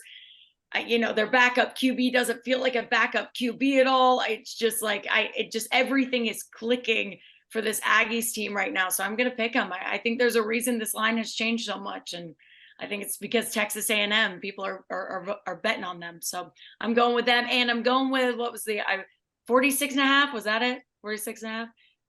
I'm going to go with the over. Yeah, I'm with you, Courtney. My daddy would roll over in his grave if he knew I was picking the Aggies for anything, because he hated Texas A&M. I mean, hated them. Bobby Petrino, little Petrino history. He's only beat Alabama once in his career, and that's when he was OC at Auburn. He's never beaten them when he was at Arkansas. He never beat him when he was at Louisville. He beat him one time. When was he at? He was OC at Auburn back in the late 90s for Tuberville. Okay. I was thinking. You don't remember Plain Gate? Do what? Plain Gate, when they sent the plane to Louisville to pick him up, and he didn't get on the plane, he hadn't fired Tuberville yet. And then I think it was in 05 or 06, and then Tuberville runs off an undefeated season that next year because they were ready to fire him. I mean, they were ready to send him down the road. Bobby's never beat Nick Saban. And I think I think Petrino, he's had 2 games circled this year. Last week with us, because of what happened in Fayetteville last year, because they had us beat. I mean, they had us down, should have won that game the way we played. We didn't deserve to win. I think A&M's going to come out firing. The key to that game is going to be Max Johnson. Can old concrete feet Johnson keep them in the ball game? His brother, I'm telling you, this kid Jake Johnson, the freshman, he may end up being the best tight end ever played at A&M. That kid's a baller. I really liked what I saw out of him last week. But of course they kept going to Brad and Jason Witten sitting in the stands in Dallas. And being a Cowboys fan, it just made me sick to see him sitting with Jason Witten. I was just like, that's just icky. But I got Texas A&M -6. I think they beat him by a touchdown. I don't think it's going to be a point. I think they're going to beat him by a touchdown, because Kyle Field, man, that's a different joint. When that place is wild and it's rocking, that's a 2:30 kickoff, CBS. You're talking 107, 108,000 liquored up Texans in one place. It's going to be an interesting thing. The other game, and this one I've actually got on upset alert, is UK at Georgia. UGA is favored by 14.5 at home. Over and under is 48.5. UK completely ran through Florida like shit through a goose last week. To sum up what Nick Saban said one time about. Yeah, but don't give them too much credit there. It is Florida at the end of the day. I mean, please don't give Kentucky too much credit there, right? Can't believe it. Bill, who you got? UK or you got UGA? You got to go UGA. I don't think UGA loses till Ole Miss. And I think Brock Bowers is such a beast. I don't think this is I do not think this is the Georgia team that you saw in the last couple of years. Do I think they're very beatable? Yes. Do I think they get beat by Kentucky? No. So I'm gonna go with what's the line? 14.5 Georgia at home, 48.5 over. I'm gonna go with under. This is a tough one. I don't know what UK did to Florida last week was pretty impressive. They didn't just beat them; they imposed their will on them. It's just Georgia at home. I think everyone's talking, oh, this isn't, Georgia's this and that. I think that defense shows up and shows out. I got Georgia winning handily, but I'm going to go under. I think it's a 35-10 type ball game, 42-7 type ball game, Georgia. Now, I could be completely wrong. I have no idea. College football this year is impossible to figure out who's going to show up or who's good or not currently. I like what Bill said, that you made a great point. This is not the Georgia in years past. And I think that is what Vegas, every week these lines come out for Georgia. And I feel like they are just basing it off of the Georgia of years past. And I feel like they're just giving them a lot of credit because they're Georgia. And that's totally understandable. Having said that, I still think the Bulldogs are going to win this game. I watched that Florida and Kentucky game last week. And while Kentucky was very impressive, there is something weird. I think, Matt, you must have said it, or Coach said it. There's something always weird about this Kentucky-Florida game. And it's always just, I don't like them calling it a rivalry because it's not. Maybe in basketball, but not in football. But it's just something weird about it. I've always seen weird stuff happen in this game, and I can't explain why it is. And I saw weird things happen for Kentucky in that game. Florida just looked awful, but, I really don't hold much on the Gators this year. Sorry, Billy Napier. Love you guys, but I don't trust this Florida team as being a good measuring stick of how good another team in the SEC is. So I'm going to say that Georgia's going to win, but I don't think it's going to be by 14.5. I could see Georgia beating Kentucky by a touchdown or less. So I'm going to say that. I'm also going to go with the under as well for this one. I think it could be a weird one like that. So. All right. So I watched about 3/4 of the Kentucky-Florida game. I was sitting in a restaurant with my wife in Pell City having dinner, eating red snapper and drinking a cold beer, watching the game. And I saw something out of Kentucky that I haven't seen, I think I've seen in my lifetime. They actually had a dominant running game and were getting push up front. I've watched Georgia a couple times this year. Kentucky hasn't beaten Georgia in the regular season since 2009. It's the second longest streak in the SEC. The other one's Arkansas over Alabama. We haven't beaten them in 17 years. Good. Yeah, I know it's trust me, Bill, it's painful. I mean, especially, all the people we graduated with, when we lose, I hear about it for weeks, and I don't come out of the house. It's a 6:00 kickoff in Athens. I think Georgia's going to be rocking, but this ain't. I think to your point, Courtney, I think there's some recency bias with Vegas. I think the line's way too high. I think this line should have been probably closer to 6. I think if what Bill said about the Ole Miss Arkansas game, I think that UK is going to have to do the same thing against Georgia. They're going to have to run the ball, keep the clock, keep the chains moving, keep the clock going, slow this game down. I think it's going to be an under game. I don't think you're going to see them get 48.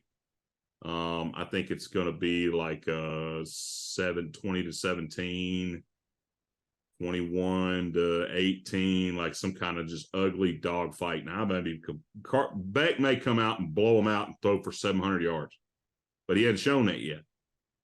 And their defense does not look like their defense. I mean, they just, what was it, 9 guys they put in the NFL, Austin? 9 last year? I think 8 or 9. I think they're 3 deep. Will at least get a cup of coffee in the NFL. I mean, they're loaded. I mean, they've got all the talent they want. I think this is going to be the game that decides the East.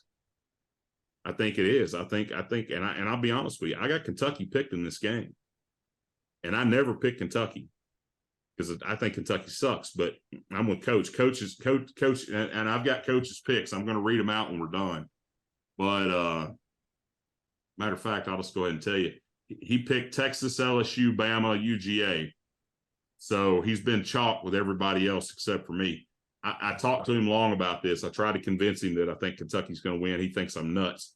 But this is my upset this week. I think Kentucky's going to beat them. I think it's going to be a dogfight. It's literally going to be a boxing match, 12 rounds. And we're going to, because Mark Stoops' teams play good defense. They're defensively sound football teams. But the key is going to be Devin Leary. What can Devin Leary do to keep them moving the football? If Devin Leary can't get involved, they're going to get slaughtered. So I'm leaning on Kentucky heavy this week. I'm not putting any money on it, but I am leaning on Kentucky. Second to last game, Colorado in prime time versus Arizona State. Colorado's favored by 4 on the road, over and under 60.5. Main reason I picked this game is I love Coach Prime. I love what he's doing out in Colorado. Bill, I know Ole Miss fans, they you got your own thing about Prime. I've heard different things on Ole Miss radio, but about the Jackson State stuff out of Mississippi. But where do you land on this Colorado Arizona State game? This is Travis. What's his name? Travis Hunter. Yeah, Travis Hunter playing. Wow. Lacerated liver. Yeah. He took the kind of hits you took against Kenny Hamlin in 01. And yeah. He wasn't as tough as you, I don't guess. I don't know. Well, I'm gonna go with Colorado. They played the laughingstock defense last year. Last game against USC. No one thinks USC has a defense, but the fact that they were down so much and came back and fought, that shows that they've got fight. That shows it's easy to win and to be good when the lights and the dazzle's all there, but when you get your teeth knocked out like they did the week before, and then you're trailing against USC, and then you can come back, that tells me that there's fight in you. And I think that's what shocked everybody, because everybody thought Colorado was going to be, going to fizzle out, but they came back. And so I think they go to Arizona State, and I think they win. And, what's the total? What's the over under? 60.5. 60.5. I'm guessing on this. I'm gonna say I'll say over. I'm gonna go with Colorado. I don't think Arizona State's. I don't think they're very good this year. I think they're starting a true freshman. Wholesale coaching staff changes, all that good stuff. And then I'm also a big believer in Shadur Sanders. I think that dude can play some football. So I'll pick him against, anyone other than K. I mean, in that conference, he's one of the top dogs for sure. So I'll take Colorado, and then I'm going to go under 60.5 as well. Yeah, I like Colorado too, for exactly what Austin and Bill kind of say, both there. I was looking at Arizona State because we had this in our pick'ems too. And I think Arizona State played USC not too long ago, maybe 2 games ago, I believe it was. And they couldn't put up 41 points on them. So, and like you said, USC, their defense not good this year. So they couldn't put up 41 points like Colorado did. They came back, they clawed their way back into that matchup. And I thought that was a testament to what that team can do, even without Travis Hunter. I think that's a testament to what Shadur Sanders can do, like you said, Austin. So I'm picking Colorado in there. And then I think I'm going to go with, let's go with the under for that game. Yeah, I'm with you guys. I think Colorado's going to win this game, and it's going to go on the under. If Travis Hunter was available and playing, I would definitely, the line would be probably more like 13 or 14 points. Travis Hunter missing is a huge impact for this football team. So it's going to be interesting to see what they do offensively. Shadur Sanders, I think last week you had 2 of the best young quarterbacks in the country playing against each other, because mechanically, Austin, Shadur is clean a quarterback as far as mechanics go. His feet placement, the way he gets his hips into the ball, everything he does is almost perfect. Now, he gets the ball out on time in the right spot, and then can also extend plays. Yeah. And it doesn't hurt when your daddy gets you working with Tom Brady in the offseason. So I look forward to seeing what they do on Saturday. Arizona State's rebuilding. They ran. I mean, that program has been in the doldrums in the basement for years. It ain't. I mean, Jake Plummer was the last guy that I can remember that was a big time guy coming out of Arizona State. But Kyle Willingham, I think, from one of the Willingham brothers, is down there now. They're 1-4. They're going to be 1-5 after Saturday's over. Last game of the night. It's a game everybody wants to know about. Arkansas at Ole Miss. Ole Miss is favored by 11.5. Out of the last 3 games, we've won 2. Ole Miss has won 1. Ole Miss 11.5 over and under 63.5. Bill, who you got? I got the Rebels. I've got them winning time of possession. And I will take over 14. And I will take, what's the over under? 63.5.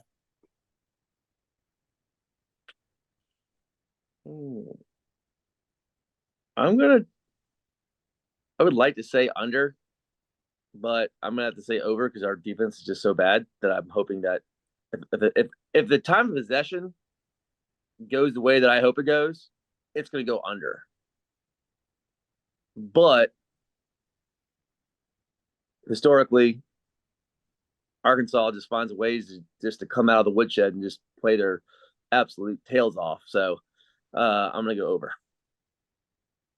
I'm going to go Arkansas money line on this one. I don't think I've ever bet against Arkansas in my life. So I think it's KJ versus Mississippi. I mean, ever since he first got that starting role, he takes this game since we just talked about Colorado and Coach Prime personally, where I think he has something to prove. And he's going to leave it all out there every time he plays against one of these Mississippi schools. So I like Arkansas in this one. I think they, knock on wood, figure it out offensively where they're going to open it up, have KJ use his legs, maybe extend some plays, create some big plays down the field.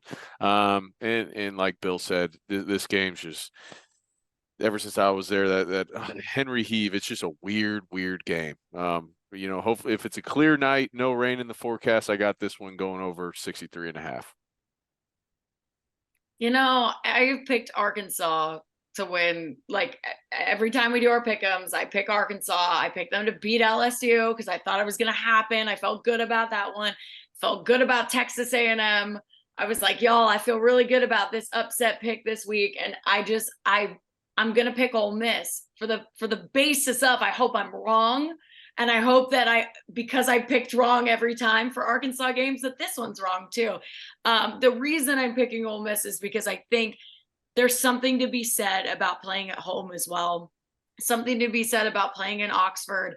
I have been to that environment. I do think it's a tough place to play. I really do. I mean, Austin, you can talk about it as well, but I just think being in that atmosphere, I was like, I'm impressed that they can bring it over there. The Grove, everything about it, it makes sense. I love that KJ's whole family is going to be there. I love that we're going to have a full force of Arkansas fans. Do I think it's going to overpower the Ole Miss fans, the Rebels fans? Nah. And I do think, I mean, Bill, you bring up a really good point about time of possession and that battle and that Ole Miss, if they can win that, they can win this game. And I just think everything we've seen so far, Ole Miss has a lot of reasons to go into this one and win it. And so I think they are going to. I think it is going to be a battle. I don't think they're going to win by what they're favored by 11.5. I really don't think that that's a thing. I think if you're a betting man, you might take Arkansas to cover in that game because I think that it will be a much, much closer battle. But I am going to take Ole Miss, and I am going to take the over as well. God help me.